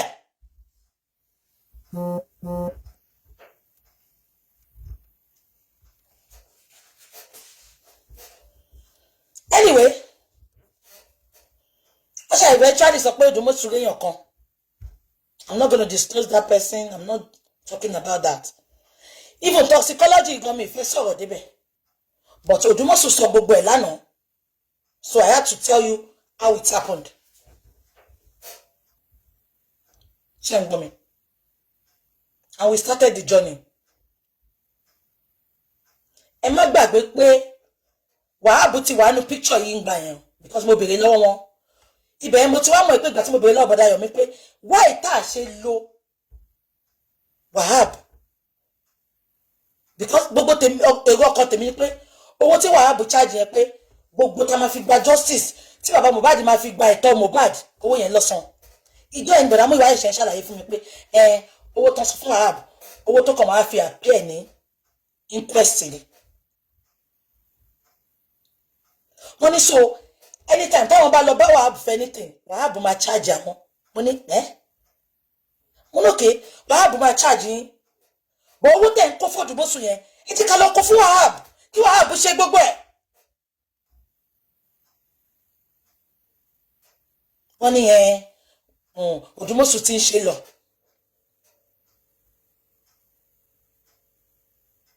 Ṣé kí wọ́n ṣọ́kì tí Wahab bá charge tí Odumosun bá charge bàbá ní 5 million Wahab kì í gbà ju 1 million lọ. Ẹni kọ́ bọ́ta kan ni mo sọ because mo ń gbọ́ tí bọ̀dá yọ̀ ń sọ lánàá pé owó Wahab wọn Wahab love bàbá bí kò jẹ́ kí Wahab gbàṣẹ bàbá gan. Wahab ní òun nífẹ̀ẹ́ bàbá débi pé ọkùnrin tó ń tọ́jú ọmọ nǹkan tó ń ṣe gbàṣẹ yẹn nìyẹn. Ó ní àlówó òun lọ́wọ́ àdẹ lówó ẹ̀ lọ́wọ́. Bí Wahab ṣe gbàṣẹ bàbá ní Fálànà pé Wahab náà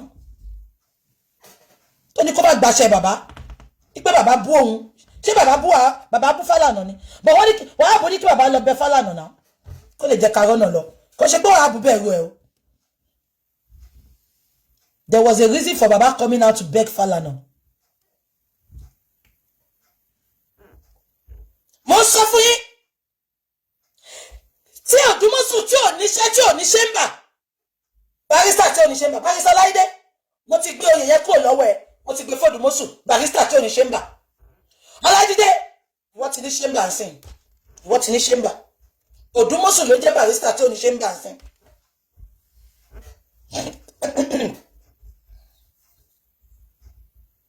Tí Odumosun tó bá ní káwọn bàbá lọ mú 5 million wá Odumosun kan lè ní kí bàbá lọ mú 1 million wá.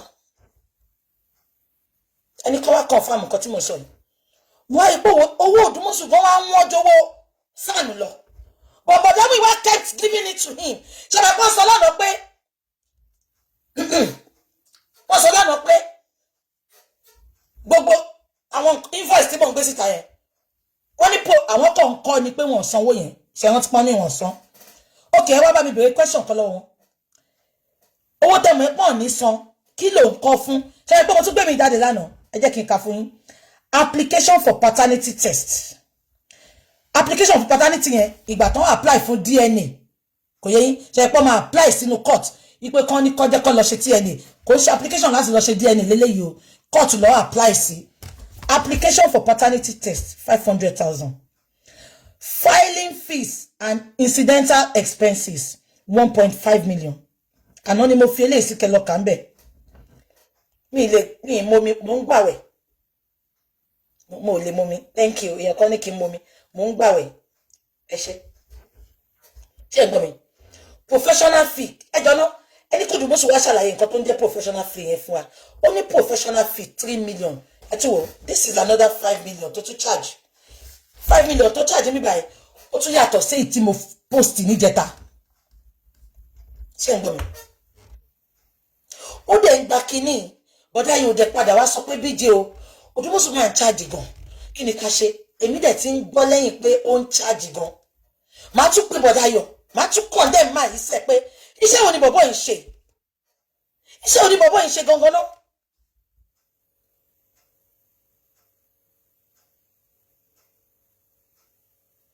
Eléyìí tó wá sọ pé 4.8 lòun gbà. Odumosun tí ẹ máa ta sórí íńtánẹ́ẹ̀tì ni. Mo gbé wọ́n ti ní kọ́ lọ fún mi ní láti ìgbà tó ti ń dáwó. Kọ́ lọ fún mi ní gbogbo statement of account. Mo máa ká sorúkọ àwọn èèyàn. Màá lẹ̀ déètì àti bó ṣe gbowó. Màá lẹ̀ mórí íńtánẹ́ẹ̀tì. Mi ìfẹ́ bẹ́ẹ̀ lọ through this route. But tí kò máa lọ jókòó sọ́dọ̀ àwọn anti justice. O máa parọ́ mọ́ bàbá. Àbọ̀ mo máa parọ́ mọ́ Muyiwa. Muyiwa lè ní tiẹ̀ lọ́wọ́ o. Ṣùgbọ́n ìdajì kan tó sọmọ ẹ lánàá irọ́ ni but Muyiwa ò lè sọ̀rọ̀ because Muyiwa mọ̀ pé overcharge àwọn èèyàn dẹ̀ máa bínú ṣùgbọ́n mi àbá yín sọ 5 million méjì mo ti kà fún yẹn mo ti kà 5 million méjì Odumosun tẹ̀ sọ pé 4.8 nìkan lòún gbà mo ń bọ̀ another one wà níbí báyìí another one wà níbí báyìí ìyẹn bí 1.8 million ni ó jẹ́ 12 million àbí ó dẹ̀ di 4.8 lòún gbà a ní gbogbo ẹni máa gbogbo statement of account mo ti kí bàbá lọ bá mi print ẹ̀ a máa cancel orúkọ àwọn èèyàn kúrò bẹ́ẹ̀ á lẹ̀ mọ́ internet fún yín náà ṣe ń gbọ́ mi ìgbà tó wá l'Odumosun mi àti Buhari kick against it bọ̀bọ̀dá Muyiwa jẹ́ kó yé wa bí àbọ̀dá Muyiwa wá ń parọ́ ni o wọ́n ní gbogbo ibi tó ti lọ Nàìjíríà kò sí ẹni tó fẹ́ bá wa ṣe Odumosun ló mọ̀yàn tó fẹ́ bá wa ṣe abájọ tó Odumosun close mọ́ PS àṣọ ń work hand in hand ni ṣé PS ló sọ fún Odumosun pé kán sọ fún Wahab kó má kọ orúkọ ọba sí ni because ẹjọ́ ẹ gbà mí gbogbo ẹ̀yin tẹ̀ ń wò mí gbogbo orúkọ tó bá involve nínú justice nínú ikú Mohbad àti past àti participle ṣèbó orúkọ gbogbo ló jẹ́ kọ́kọ́ sí kódù Odumosun ṣe máa sọ pé eléyìí ní kẹ́kọ̀ọ́ sí eléyìí ní kẹ́kọ̀ọ́ sí Wahab dẹ̀ gbọ́rọ̀ sí lẹ́nu but Wahab yẹn jẹ́ kí n sọ fún yín game changer ni jẹ́ kí n sọ fún yín lẹ́yìn Wahab stupid o but he's a game changer he is a game changer ó níbi tó lọ ẹ̀yin pé tọ́sí gbogbo yín bọ́tà tẹ́ni ó jẹ́ kó béèrè question kan lọ́wọ́ èèyàn kan question kan ló ń béèrè he's a very intelligent man I am telling you that for free it is an and kí ni reason tí mo ṣe ń go against Odumosun again Odumosun talks with anti-justice people ẹ wò lánàá tó fẹ́ ṣàlàyé ń sìn ọ̀dọ̀ àwọn tó ti condemn bàbá tó ti gbé bàbá ṣépè ọ̀dọ̀ àwọn Bankole and shit ẹjọ́ kí làwọn ẹ fẹ́ ṣe tẹ́lẹ̀ wọ́n fẹ́ mú Bankole and shit wọlé wọ́n wá rí opportunity kí ló yẹ pé àwọn tó go against bàbá àwọn tí ò jẹ́ kí corona inquest go on àwọn ni Odumosun ló ń ṣàlàyé fún lánàá Odumosun make it make sense ẹ wá ní Odumosun gbàbọ̀dẹ̀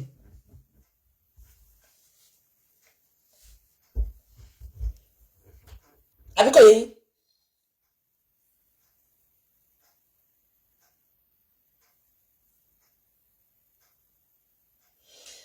ojoojúmọ́ màmá máa bèrè lọ́hùn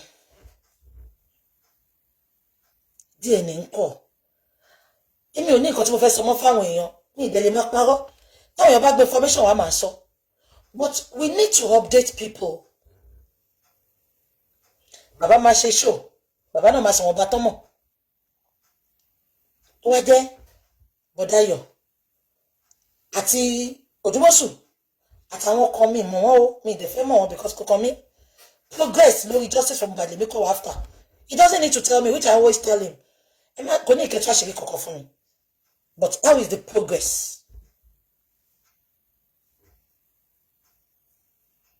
ṣé ń gbọ́ mi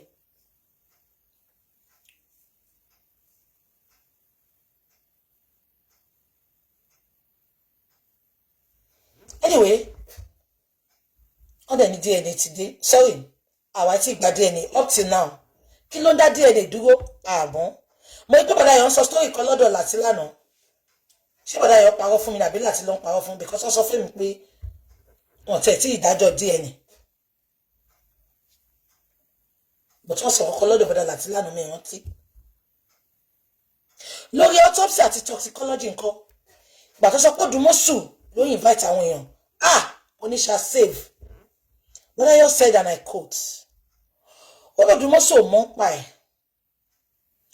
ó ní ọmọ gbé kíní yẹn lọ sí abroad ni ìgbà tí mo gbọ́ abroad mo mọ̀ pé àwọn abroad wọn lè compromise ṣé wọ́n ti pé mo padà wá sọ fún gbogbo yín látú dáwó yẹn ẹ jẹ́ kí sáré sọ bí owó yẹn ṣe ń gbọ́ ṣé wọ́n ti pé mo wá bá yín pé mi sọ pé 30 million o mo ní almost 30 million almost ṣé wọ́n ti ẹ bá mi confirm mi sọ pé 30 million ló fẹ́ gbà fowó owó toxicology o máa lọ wá fídíò yẹn máa wá play ẹ̀ fún yín létà lálẹ́ mi ti wá fídíò yẹn kí n tó jáde ẹ bá mi confirm ẹ má parọ́ mọ́ mi o ṣé ń gbọ́ mo ní almost 30 million àní nǹkan tó pè fún mi ní 20 something million ló pé owó toxicology àti pathology fún mi but mo sọ pé almost kí ni mo dẹ̀ máa fi sọ almost ẹ bá rántí even owó SAN náà mo máa ń round ẹ̀ up ní ṣe mo why because mo sọ statement kan jọ kò ṣe rántí mo ní eventually tá bá máa sin Mohbad ká lè ní àjẹṣẹ́kù tá máa fi tẹ́ Mohbad síbi tó dáa mo ní fún tí bàbá bá insist pé ibi tó sin Mohbad sí náà làwọn fẹ́ dá padà sí mo ní ká lè bá wọn build ibẹ̀ yẹn kó beautiful ṣé rántí pé máa ń sọ ẹjọ́ bá mi confirm ẹ má bò mí o mo ń bọ̀ ẹ má jẹ́ kí n sọ nǹkan tí mo mọ̀ ẹ dúró ná ẹ jẹ́ kí n pe second daddy ẹni sùúrù ó ní bó ṣe ṣàlàyé fún mi wọ́n ṣàlàyé fún mi ni so ẹ má jẹ́ kí n ṣe mistake ẹni sùúrù.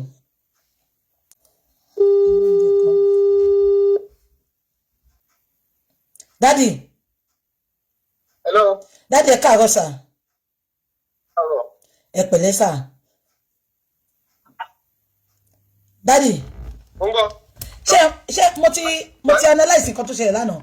Ẹ dẹ̀ máa bá wa dá sí sà. But kẹ́ tó dá sí Daddy mo fẹ́ kẹ́ bá mi wá clear nǹkan kan. Mo wò dàbí mo ṣe mistake kan. Eventually tó bá ṣe inquest tán tó wá rí ọwọ́ suspect ní bẹ́ẹ̀ tó rí evidence láti lè nail suspect. Ẹ jọ̀ọ́ Daddy kí ló máa wá ń ṣẹlẹ̀ tó bá lọ sí higher court ṣáwa yìí nídìí lọ́ọ̀yà àbí ọlọ́pàá ló máa jẹ́ prosecutor àti ẹ bá wa ṣàlàyé sà ó ní bó ṣe ṣàlàyé fún mi bọ̀ kò yé mi dáadáa mọ́. First is the government that prosecutes a criminal case, but in this case, in this very case, I'm at the from the government to allow for a private prosecutor.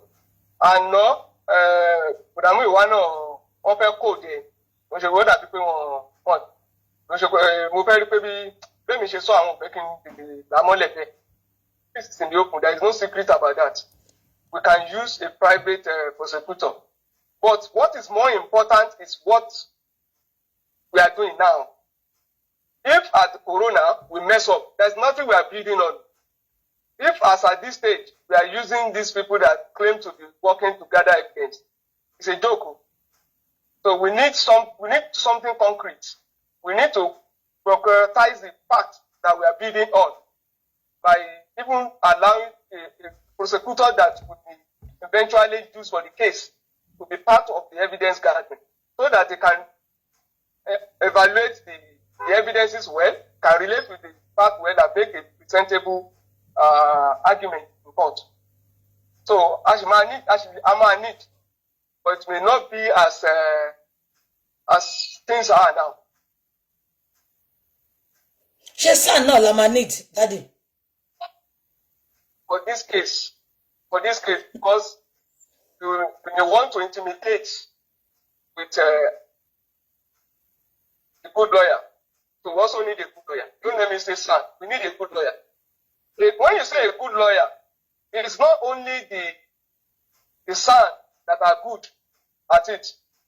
When you have a lawyer that is confident of facing the court, and it can make a good presentation, then you have a good lawyer. But I think perhaps the charges won't be as high, and I assure you of that. No. Once the facts are there, any lawyer will want to take this case. Once you have evidence, any lawyer. Wahab náà la máa lo Daddy ẹjọ́ Wahab la máa lo sọ pé àlo Wahab ni mo kàn ń bi Daddy ni because Daddy ẹ mọ̀ nǹkan tí mo ṣe bí yín question yẹn so bọ̀dá Ayọ̀ ti ń parọ́ fún mi tipẹ́ ìgbà tí mo bí bọ̀dá Ayọ̀ pé gbogbo owó tẹ̀ ń sọ fún Odumosun yìí sí tó jẹ́ ká máa save ìpè tá bá dé mo ní tá bá dé higher court ńkọ́ bọ̀dá Ayọ̀ ẹ mà ti parọ́ fún mi jìnnà o ẹ má bínú o bọ̀dá Ayọ̀ ló sọ fún mi o Daddy ẹ jẹ́ kí n ṣàlàyé nǹkan tó sọ o bọ̀dá Ayọ̀ sọ pé tá bá dé higher court need the lawyer ṣé Odumosun ló sọ fún bọ̀dá Ayọ̀ ni àbí bọ̀dá Ayọ̀ ló parọ́ fún mi wọ́n ní need the lawyer wọ́n ní ó máa wá jẹ́ police àti ẹni tó ṣe tó pa Mohbad wọ́n ní ọlọ́pàá ló máa prosecute. How can government that you claim that when you are bọ̀dá Muyiwa ti gbàbọ̀dé tipẹ́ bọ̀dá Muyiwa nǹkan tó sọ fún mi nìyẹn o ìtòwí mo dédé bí wọ́n ní pé owó tó jẹ́ ká ọ̀rọ̀ máa tọ́jú torí àyè ń lọ sí higher court. Daddy ẹ bá wa ṣàlàyé kíní yẹn court. Daddy kíní yẹn court. People are saying àdìbàjọ ọbàjà. How can you use hello am I on? Ẹ wà on sir. Hello. How can you go and look at the interview? Yes, listen to the interview granted by Odumosun himself, where he was making reference to intimidation, Lori autopsy. You are claiming that the police have not done a good job on this case. So how can you now go and use government lawyers to prosecute this kind of case? You can't use AGF office to prosecute this kind of case. So you need a private lawyer. Anybody telling you that government will prosecute this case, it's either that person knows that he has messed up the case and he knows that the case will not, he's looking for a way to just pass the excuse to government. That's what I see there. There's no how we will allow government to do the prosecution in this case. It's the private. He knows now, lawyers will know that on this kind of case, how can you... My sister, let me tell you, boy, am I on? Daddy, go and look at the bill note that they sent to you. Look at the date. Look at the date. On the first one you posted, November. The date on that bill note is November. Are they telling us that since last year, September, Daddy, the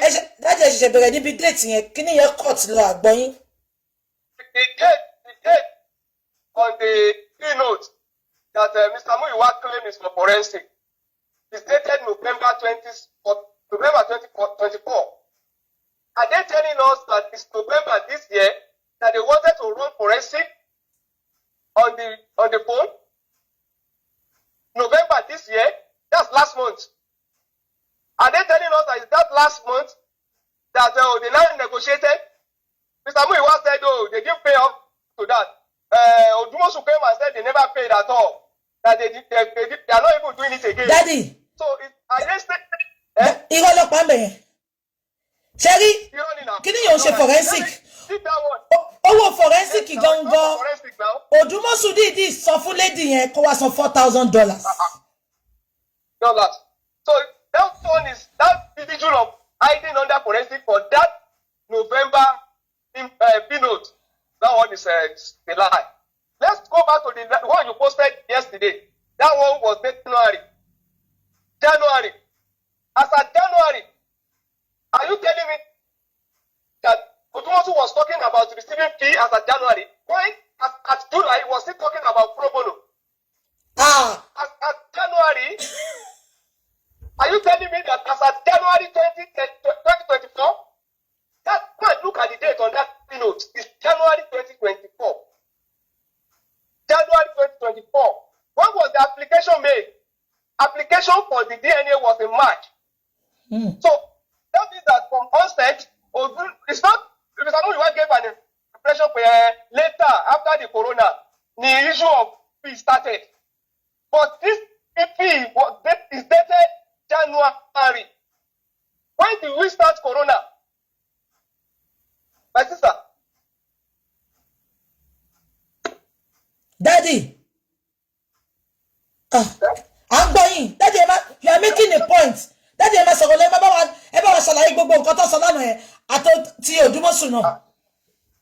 because Mr. Muyiwa said it's after the corona and after they discussed about this that they now agree. If the corona started before the SAN came into this picture, and it was because people wanted the SAN to take charge. That was why the issue of Mr. Lawyer Odumosun now came in. So that cannot be in January. And this invoice is now dated January 2024. Something is also wrong with that. It's like some people are backdating invoices to be able to make claims on the GoFundMe as in the race. Just to be able to clear that account. That's the pressure that creates. My sister. Sir? You see, what I will tell you is this. I'm just happy for you.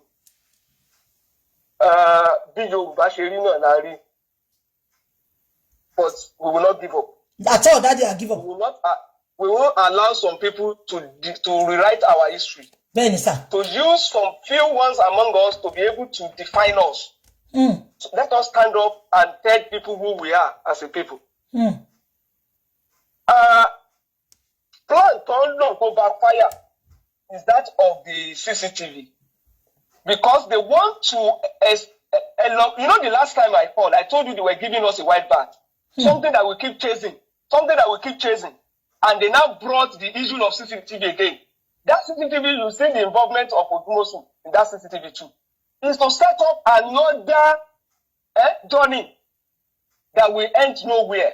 That is the plan. Look at, he said something yesterday, and an expert witness cannot be treated like a public witness, no, expert. If a court directed that an expert should run an autopsy, it is the duty of that expert to come and disclose his findings in court. But if the court has given you an order to bring your own expert, it becomes your own expert witness. That expert must first report to you before going to court. Go and find it anywhere where an expert will give you a condition that will only open his report in court, and you, a lawyer that paid him, will not know anything about his findings. Something is wrong. It's either people are building up on these things so that on the last day, after they have done so much, they will just open the box before everybody. And you will now hear, they will now give you all kinds of excuses that will not fly. Your expert present report is also subject to scrutiny by the defendant. Their defense lawyer can also decide that report is nothing. So what is so special about what your expert is bringing that will not have confidence in you? And your expert that should report to you, and you should use material of whatever he has brought back to you to build your own life, your own evidence. Now you are treating it as I don't even understand what they want to achieve by saying that the person doesn't want to be known. If the person is disclosing the report to San Chitu, is the confidentiality broken? Is San Chitu so far from you people that you cannot know about that report before being presented in court? Something is also wrong with that. My sister, go and look at the steps they are taking. I mentioned it on that program yesterday, but people did not get me. Somebody said, I'm still quoting the person, kò sí storage nínú ilé yẹn. That is on the CCTV. Kò sí storage nínú ilé yẹn. Ó store. That is all the camera in their estate. Somebody said, ó store sí ibì kan tí security inú estate yẹn ní. Àwọn tó dẹ̀ ṣe tán àti mú òtítọ́ sílẹ̀, wọ́n ti ń dúnkokò mọ́ wọn.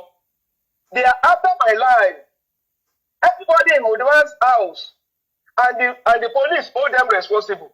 If they want to bring the truth out, they know they should give a judgment. The police should get a warrant from the court. They should go to the central unit. Tí gbogbo CCTV ilé kọ̀ọ̀kan tó store sí. That is somebody telling us that the storage of the CCTV in the whole estate is in a central unit where we can obtain it. Okay, if there is no storage in each houses that is in that estate, why are they going to knock at the door? By Yomi saying that I directed Mr. Yomi to go to the house of the person will give them everything is in that house. If you are also telling us there is no storage in the house, there is a central storage somewhere. The only reason why you can tell us that is because if the person in that house is an IT expert and has run maybe a forensic on whatever is available in his house and discovered that there is a video feeder, quote me, if you have not run that, if you don't have a network scanning tools, because the capacity of even the camera that will go into that kind of networking, once you see the CCTV in Mohbad house, once you bring it out, you will know whether it's the kind of CCTV that can go into, they will use for central linkages. If the CCTV does not have that capacity, you will just know that it's live. These are simple things that we should do now. But people just want to take us on another journey, and you will now hear somebody who told us that let's go into the estate. It is the security of that estate that we should face. He even challenged the people of the estate. tí ó ní tí wọn náà bá fẹ́ bí ọmọ wọn ó ní estate yẹn state yẹn tó bá fẹ́ gba àlejò tí àwọn tó wà nínú estate yẹn o tí gbogbo wọn bá fẹ́ dèrè ọmọ wọn o if they will not come together and say release the footage of Mohbad interior building to the police, release it to the public. If they will not come together, that estate is abhorring murder. We are challenging everybody in the estate to search their conscience. If it is about the estate and the central unit and turning the heat on the estate, we can easily get a court warrant on the CDA, on the estate chairman, or on the security of that estate. Take it to them, bring them out. It's not an affidavit. It's not an affidavit. Once you get that cleared by the court, if you need a search warrant, police will give you get to the police. Police will give you a search warrant. Whenever it is in that estate, they go there. But you give us the impression that you'll be going to somebody's house and somebody was showing camera of where something is in his house. He said, look at the camera here. Look at the camera in that there. Yomi Paroku. There is no story in that same house. Oh, Papa There is no story in that same house. You see what they are trying to do. That would be another project. That once you raise money again, that is where the money will go to. I can go on. You see, their lives can easily be punctured. I'm telling you. All their lives can easily be punctured. It's just because I like this approach of opening door for them and pressing them to come and prove themselves. If you have chased them away, if you have chased them away, they will have become MKO Abiola or they will become Awolowo and MK Abiola of this struggle. Tí o bá ṣe pé wọn fún ọ láyè ni, they will have done wonders. Daddy, ẹ má gbàgbé pátánà àtàná làwọn méjì sọ pé àwọn máa gbé CCTV wa àti ìgbọ̀n kankan. See, the only thing you can bring out of that estate, if there is still, I even wonder why an estate will not allow people in that estate to have any storage. There must be a local device that in the central. I don't think it will be from the direct from the camera. And there are so many ways you can even get to the root of this. So somebody in that estate don't know how the camera in that estate is installed. They've never complained to anybody in that, maybe somebody in that estate about something, complaint of any thing about the camera. If the camera in that estate, anything is wrong with it today, what do they complain to? So to just ask somebody in the estate about who is in charge of CCTV, if there is a central whatever, it's easy now. Because there can be a central network of cameras. And when the network will be calling on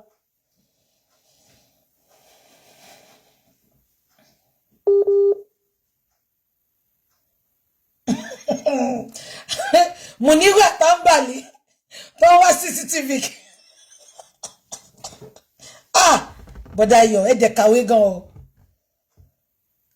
Ẹ kàwé gan ṣá. Ká ní literate ló ń wà tẹ̀ ń wí. Màá ní bí àtọ̀wọ̀n kàwé. Ẹ gbogbo bẹ́ ṣe sell your house, tẹ̀ ṣe mess. Ẹ mess justice for Mohbad up. I will tell you the truth. You messed everything up. Daddy, I'm going to sir. Hello, Daddy. Hello, my sister. I'm going to Daddy. Let's just focus on the struggle. Those who are jubilating that they are scattered, they still don't understand what this kind of struggle is. You will always meet people like this now. That will always be plugged in the wheel of progress now. But the issue is that at the day on the bridge, I want to buy a bus in third mainland, come and best the buy. I want to buy people who go after justice, come face it. We will not because let me tell you, this issue of Odumosun is very fundamental. This issue of Odumosun is very fundamental. As far back as September, the Yoruba Council of whatever came out to say they are giving Baba Mohbad lawyers on pro bono service. Immediately after the death of Mohbad, when Mr. Hassan something, the president of the Yoruba Council of Worldwide something, that was what this man catch on to say he's coming to render free service to us. If today is now charging, because look at one of the emails that is sent to you, application for DNA, filing for DNA. What is the difference between the application you are making and the filing that you are doing? And you are charging a man who lost his son 5 million. 3 million professional service. Professional service 3 million. And you are also talking about fueling and the rest. And you say you are doing it for humanity, you are helping the man. So if it is a millionaire that lost his son, how much will have charged their millionaire? I'm just wondering, how much will you are charging Baba? People don't have conscience, so you are charging Baba 5 million on DNA. If you see, if you listen to this one program now on the issue of DNA, Kokoro Alate, I will go to court, get necessary papers and the rest. You will not even hear anything. Those are people that we know that are rendering service for humanity. But in your own case, don't claim that you are rendering service or pro bono or whatever. People that want 50 in 10, 15, that's 1.5.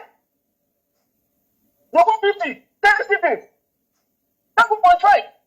I'm just giving the impression as if, oh, with my pedigree, what kind of pedigree? Pedigree when you were ready? Pedigree of a lawyer who runs to TikTok to go and defend a simple matter.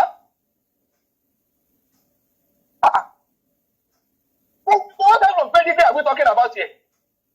We're not getting your certification. We're talking about your competence, your capacity. What have you achieved so far?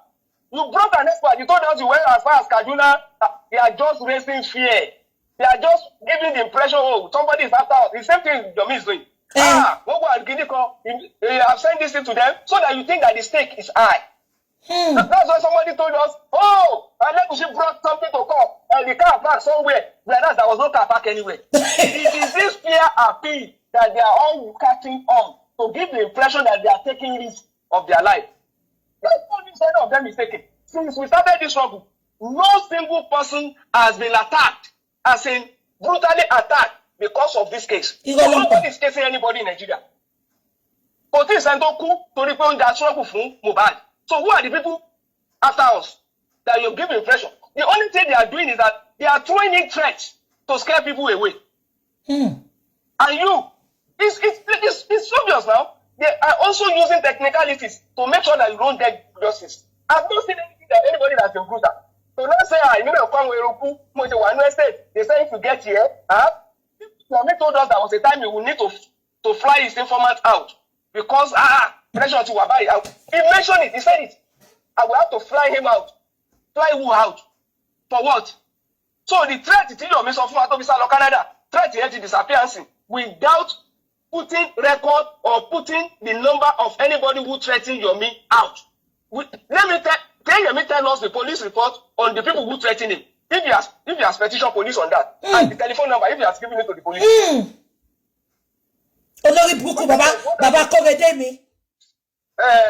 You will so here we get our facts now. Everything about that house is in the central unit. Somebody will tell you that everything is in the central unit.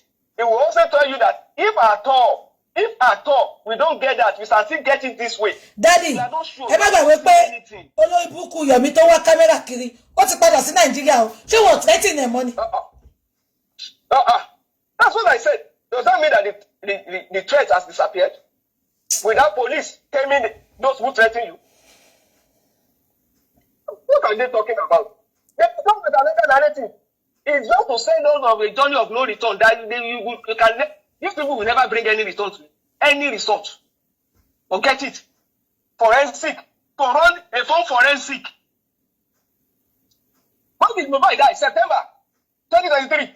And the invoice I'm seeing on forensic is November 2024. From a lawyer who has pedigree. My sister, you know, I don't even know what. And you are telling me that the expert that you are bringing said that he will not talk to anybody. So he's not going to talk to Shitu. He will only open his. What don't share? Talk about no breaking here for Shitu.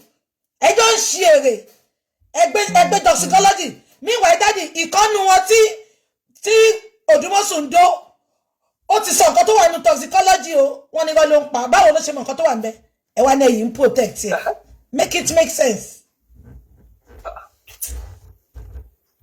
My sister, please, I'm enjoying your program. Just let's continue with this. Let's see how, but it's good that some things have come out. let people know that we can no longer tolerate a fundamental flaw that we have kept, evidences that we are gathering. It is public fund. It's good to come to the public and tell people, I should go, but when the public are asking, how much have we spent on so things? You say it's confidential. I will only tell them, well, after the pathologists. We are not asking you the name of the pathologists. We are saying so far, how much have we spent? It's just a summary. We are asking you, what is the balance? When you are telling us that the money for so person is not from GoFundMe, you should this is you should boldly tell us where the money came from. You know that people who also supported us from so account, it's also somewhere. That's where that money came from. But it's like somebody hanging it. So that when you are doing your vouching, you won't be able to trace. They can drive left or right. That's why after Muyiwa spoke yesterday, Odumosun came out and gave a very different narrative. Ó yàtọ̀ sí nǹkan tí Bọ̀dá Muyiwa sọ. Yes, now, because he knew that Bọ̀dá Muyiwa sọ lánàá yẹn, but he ran into ditch. But I won't say it publicly yet. My sister, I will not say it yet. But Owa with a different narrative. Owa to some people àwọn ò tiẹ̀ ṣe forensic yẹn. It's possible they are coding it. It's possible Bọ̀dá Muyiwa shouldn't have said this or that. But you can save yourself all this if you have been, That does not mean that in that reference of A and B, I won't say that they are totally wrong. Maybe they are avoiding something, but there is something that they are also keeping. There's a narrative that they want all of us to believe. The fact that they are protecting Odumosun for a reason is the cause of all this problem. And the fact that Odumosun has displayed too much confidence that even a 10-year-old, I can see that no competence is glaring. And the result that Odumosun will bring to us, we have the problem. And that is why they are rushing to now started the Odumosun. And let me tell you one thing. Odumosun looks like somebody who is desperate to hold on to Baba issue for a reason. I've not seen a lawyer who is on pro bono who will be struggling for services. You can always support whoever is in charge. And let me tell Daddy, kini yóò clear mọ́? Daddy, kini yóò clear mọ́? Ẹ jẹ́ kí n sọ nǹkan tó máa ṣẹlẹ̀. Ẹ jọ̀ọ́. Ẹ má bínú. Wọ́n ní bẹ̀rẹ̀ kì í ṣe oníṣẹ́ bí òṣèǹ tó bá ṣe dópin. Iṣẹ́ ti yé yín. A gbọ́dọ̀ kó ẹyin wa sínú báskẹ̀tì kan. Ṣé nǹkan tí mo sọ ti yé yín? Níbi oríta mẹ́ta tàdé yìí. A ní ṣàṣedànù lórúkọ Jésù. Ṣé nǹkan tí mo sọ ti yé yín? Ẹ jọ̀ọ́ nítorí Ọlọ́run mo bẹ̀ yín ni. Iṣẹ́ dé ọmọ aláṣẹ dẹ, òwò dé ọmọ aláṣẹ là. Baba still needs to come out and Bọ̀dá Muyiwa, let them go and decide. We don't want Odumosun again. DNA tó wà lọ́wọ́ Odumosun kó máa mú lọ. Kí bàbá lọ bá Wahab. Ṣé gbogbo ń gbọ́ mi? Kí bàbá lọ bá Wahab. Àti higher court. Àti DNA, fresh DNA tá fẹ́ ṣe. Fẹ́ DNA tó wà lọ́wọ́ Odumosun mọ́. We say no to that DNA. We say no. Kọ̀ọ̀ká bẹ̀rẹ̀ láti bẹ̀rẹ̀. Bọ̀dá Muyiwa, ẹ jẹ́ kó máa pọ̀ létí. Public ló ń sọ̀rọ̀. Tẹ́ bá fẹ́ dá ṣe pé family wa ló kú fún. Ẹ bá má wá sórí social media. Ní débi bẹ̀rẹ̀ kẹ́ wá bá ṣe ọwọ́ wa jẹ́. Toxicology we spent a lot of money. Ẹ jẹ́ ká wo nǹkan tó bá ti bẹ̀ jáde. But gbogbo yẹn ẹjọ́ ṣe accept nǹkan tí mo sọ yẹn. Gbogbo èyí tó ní ká máa dúró de DNA olórí burúkú kan. Fẹ́ DNA mọ́. Bọ̀dá Muyiwa tẹ́ bá ní nǹkan tẹ́ fẹ́ sọ. Ẹ lọ gbẹ́nu síbáàkì lọ́dọ̀ Bọ̀dá Láti. Àbí kò yé yín? Because bàbá tó ń sọ no. Bàbá ń dúró kẹ́yìn kọ́kọ́ wá sọ̀rọ̀ fóun ní kó tó sọ yes. Bàbá said yes or no. We want Bàbá now. Ó má dùn mí pé gòrè ṣe wà lórí bẹ́ẹ̀dì àìsàn. Mọ́mí Rich Grace. Ẹ̀yin lẹ máa ṣiṣẹ́ ìgòrè báyìí. Mọ́mí Rich Grace ṣe ń gbọ́ mi. Mi ìmọ̀ ìjọ tẹ bá fẹ́ lọ, ẹ máa bá bàbá sọ̀rọ̀. Ẹ máa tẹ̀lé bàbá kí bàbá kọ́kọ́ bá àbúrò ẹ̀ sọ̀rọ̀. Àbí kò yé. Mọ́mí Rich Grace ẹ máa tẹ̀lé bàbá. Kọ́ lọ bá Wahab Shittu. Wahab Shittu lọ fẹ́ kó bá wa take over gbogbo nǹkan sìn. àti ayakoto àti DNA Odumosun afọ DNA yẹn lọ fi ṣe DNA ọmọ ẹ̀ àtàrífà afọ ẹ̀ kọ́ lọ fún DNA àrífà àti tọmọ ẹ̀ tàbá máa ṣe autopsy mi owó ni ó máa pẹ́ ẹ jẹ́ ká kọ́kọ́ wo nǹkan tó ṣe fẹ́ gbé wá ná but tí pé ká dúró ti Odumosun fún DNA àti autopsy lè débi kankan ẹ jọ̀ọ́ tẹ́lá ìfẹ́ yẹ ká continue game yìí lè débi kankan kí bàbá lọ bá Odumosun Wahab kán bọ́ wọn stop gbogbo ibi tó ti ń yọwó lára ọmọ ẹ̀ DNA ayakọ̀tún tà lọ ẹ jẹ́ kí Wahab fún wa ní gbogbo round figure because initially nǹkan tẹ́mi rò bíbọ̀ dààmú ìwà tó lọ bá Wahab sọ nìyẹn mi ìmọ̀ pé lórí inquest náà important náà but ẹjọ́ mo bẹ̀ gbogbo yín ni ẹjọ́ mo bẹ̀ gbogbo yín ni àwa ṣe proper show ibi tí owó tamada yẹn máa lọ àbí kò yẹ yín a ṣe proper show ṣé ń gbọ́ mi ibi tí bọ̀dá pún ìwà bàbá wà nínú gúùpù yẹn ó máa wà nínú gúùpù yẹn pẹ̀lú àwọn ó ti yẹ yín àwọn kílẹ̀ ìporúkọ yìí ẹ̀yin host èmi gan ò ní sí mbẹ̀ mi ìfẹ́ wà mbẹ̀ ṣùgbọ́n wàá máa ṣe agbátẹrù ẹ̀ ṣé kò tí mo sọ yẹ yín bọ̀dá mi wà nù yín bàbá máa wà ń bẹ̀ ẹ̀yin jẹ́ new host a máa vote ni mi ìfẹ́ dárúkọ èèyàn kọ́kọ́ báyìí a máa vote ni wọ́n lè tó 7 àbí kò yín táwọn ẹ̀pọ̀ àwọn ilé ìjẹ́ níhùn nǹkan tó bá sọ àní gbọ́ níta gbogbo wọn máa lọ fi àìlàlà kọ́kọ́ búra mo ti sọ pé long journey láwà sẹ́ a máa gba justice yẹn o ṣùgbọ́n a máa sọ àmúre wa ṣó ti yẹn wọ́n ní $8,000 wà lọ́wọ́ bọ̀dá mi wá a fẹ́ mọ iye tí ṣùgbọ́n 8,000 wà lọ́wọ́ kọ́kọ́ kó dání náà ẹjẹ́ kọ́ mu dání sọ iye tó wà ń bẹ̀ kọ́ máa fọwọ́ kan mọ́ but kí bàbá kí mọ́mí Rich Grace tẹ̀lé bàbá kí bàbá book appointment mọ́mí Rich Grace ẹ lọ bá bàbá Wahab èmi ò fẹ́ bá wọn sọ̀rọ̀ kó má dà pé bíjè nìkan ló wà ń bẹ̀ kí mọ́mí Rich Grace tẹ̀lé bàbá kọ́ lọ bá sànù sọ̀rọ̀ àbíkọ́ yín best scholar àmọ́ bí wọ́n máa busy ni best scholar gangan mo fẹ́ kọ́ wà nù nǹkan tá à ń ṣe but máa bá wọn sọ̀rọ̀ after the chat ṣó ti yẹn àwọn náà ní business tí wọn you might not be able to be going with baba ṣó yẹn but ẹ má worry gbogbo ẹ̀ la máa ṣe no ẹ má worry bàbá ò lè ẹ jẹ́ kí n sọ tuntun fún yín sìn bàbá ò lè jẹ́ kí ẹni mú ìwà bàbá ò lè lé Muyiwa mo ti sọ fún yín bàbá ní family òun ni Muyiwa bàbá ní family òun ni Muyiwa mo ti sọ yẹn fún yín ẹ̀yin má worry ẹ jẹ́ ká kọ́kọ́ move náà ẹ fit ọ̀nà èmi mọ̀ pé bọ̀dá Muyiwa gan is learning the hard way now gbogbo wa tàjẹ̀ wà lórí justice ẹni tó bá ṣiṣẹ́ burúkú òun lọ́lọ́ máa bá wí òun náà ni mò ń sọ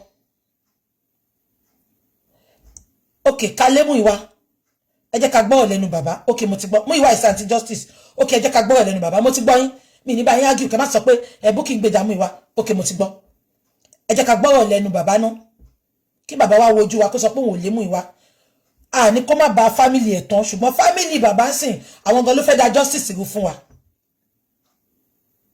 àbí kan tí mo sọ yé yín ok ẹna òótọ́ dẹ̀ ni tó gbọ́ bàdá Muyiwa báyìí mọ̀ nǹkan tó ṣẹlẹ̀ gan wọn náà àwọn tó máa fúnlé tó máa jábọ̀ fún $8,000 tó wà lọ́wọ́ wọn yẹn ẹ jẹ́ kí bàbá kọ́kọ́ tiẹ̀ lọ sọ́dọ̀ Wahab náà Muyiwa ọ̀nà Muyiwa kọ́kọ́kọ́ lọ àti high court ẹnìkan ní no more donating money tẹ́ ẹ bá fẹ́ donate ẹ máa lọ àbí kò yé yín mo mọ̀ pé ti donate kan tán mismanage ẹ jọ̀ọ́ ẹ má bínú mi ìbáyọ̀ gbowó rí lórí internet ó dẹ̀ ti ṣẹlẹ̀ nìyẹn ó ti ṣẹlẹ̀ nìyẹn then if you can donate then ẹ jẹ́ ká dúró kí ó dòsùn kó Odumosun máa ṣe lọ ibi tó bá dẹ̀ ṣe dédé oníkálùkù àgbálẹ̀ ẹ̀ lọ àbí kan tí mo sọ yé yín ẹjọ́ mo bẹ̀yìn ni a ti ṣe first mistake ok ẹ tí o bá fẹ́ donate kò ní ìkẹ́ máa sọ pé ẹ donate ẹ̀yẹn máa lọ ẹ fẹ́ rí bọ̀dá Muyiwa níbi tó ti fẹ́ donate ok àní fi sí okay, Muyiwa should leave. Mo ti gbọ́ yín, then we donate. Okay. If we come and address the public, Baba too will come and address the public. Abi? Mo ti gbọ́. Mo ti gbọ́. If you go whatever son you must support. Because ẹ̀yin lẹ ń gbówó yín sílẹ̀. Okay, mo ti gbọ́. Mo ti gbọ́. It is unfair for people that donated before. We are sorry. Wọ́n ní $8,000 sí ikú. Ẹ jẹ́ ká ní sùúrù pẹ̀lú yẹn. À gbà yẹn lọ́wọ́ wọn. Kán tó tún mismanage mọ́ wa lọ́wọ́. Ìtọ́yẹ̀ mo ṣe ní kí bàbá àti Mommy Rich Grace. Òun ni kò wá yé mi sìn. Because ṣe rí Access Bank yẹn. Ibẹ̀ ló ti máa ń sanwó fún Odumosun. Mi wá mọ́. Àná ọmọ ìwà ṣe account. Ẹ má worry. Èmi fẹ́ kọ́kọ́ gba account Access yẹn lọ́wọ́ bàbá náà. Ká tiẹ̀ kọ́kọ́ wo iye tó ń sọ fún Odumosun. Tó bá Odumosun sọ pé 4.8 péré ló sọ fún un. Ṣé rí tó bá sọ pé a fẹ́ máa ṣe gbogbo nǹkan báyìí, ó máa fà wá sẹ́yìn díẹ̀. Kò ṣe pé mi náà lè jókòó lé wọn lórí ká máa fa bó ṣe náwó ìlọ. Ó máa fà wá sẹ́yìn gan.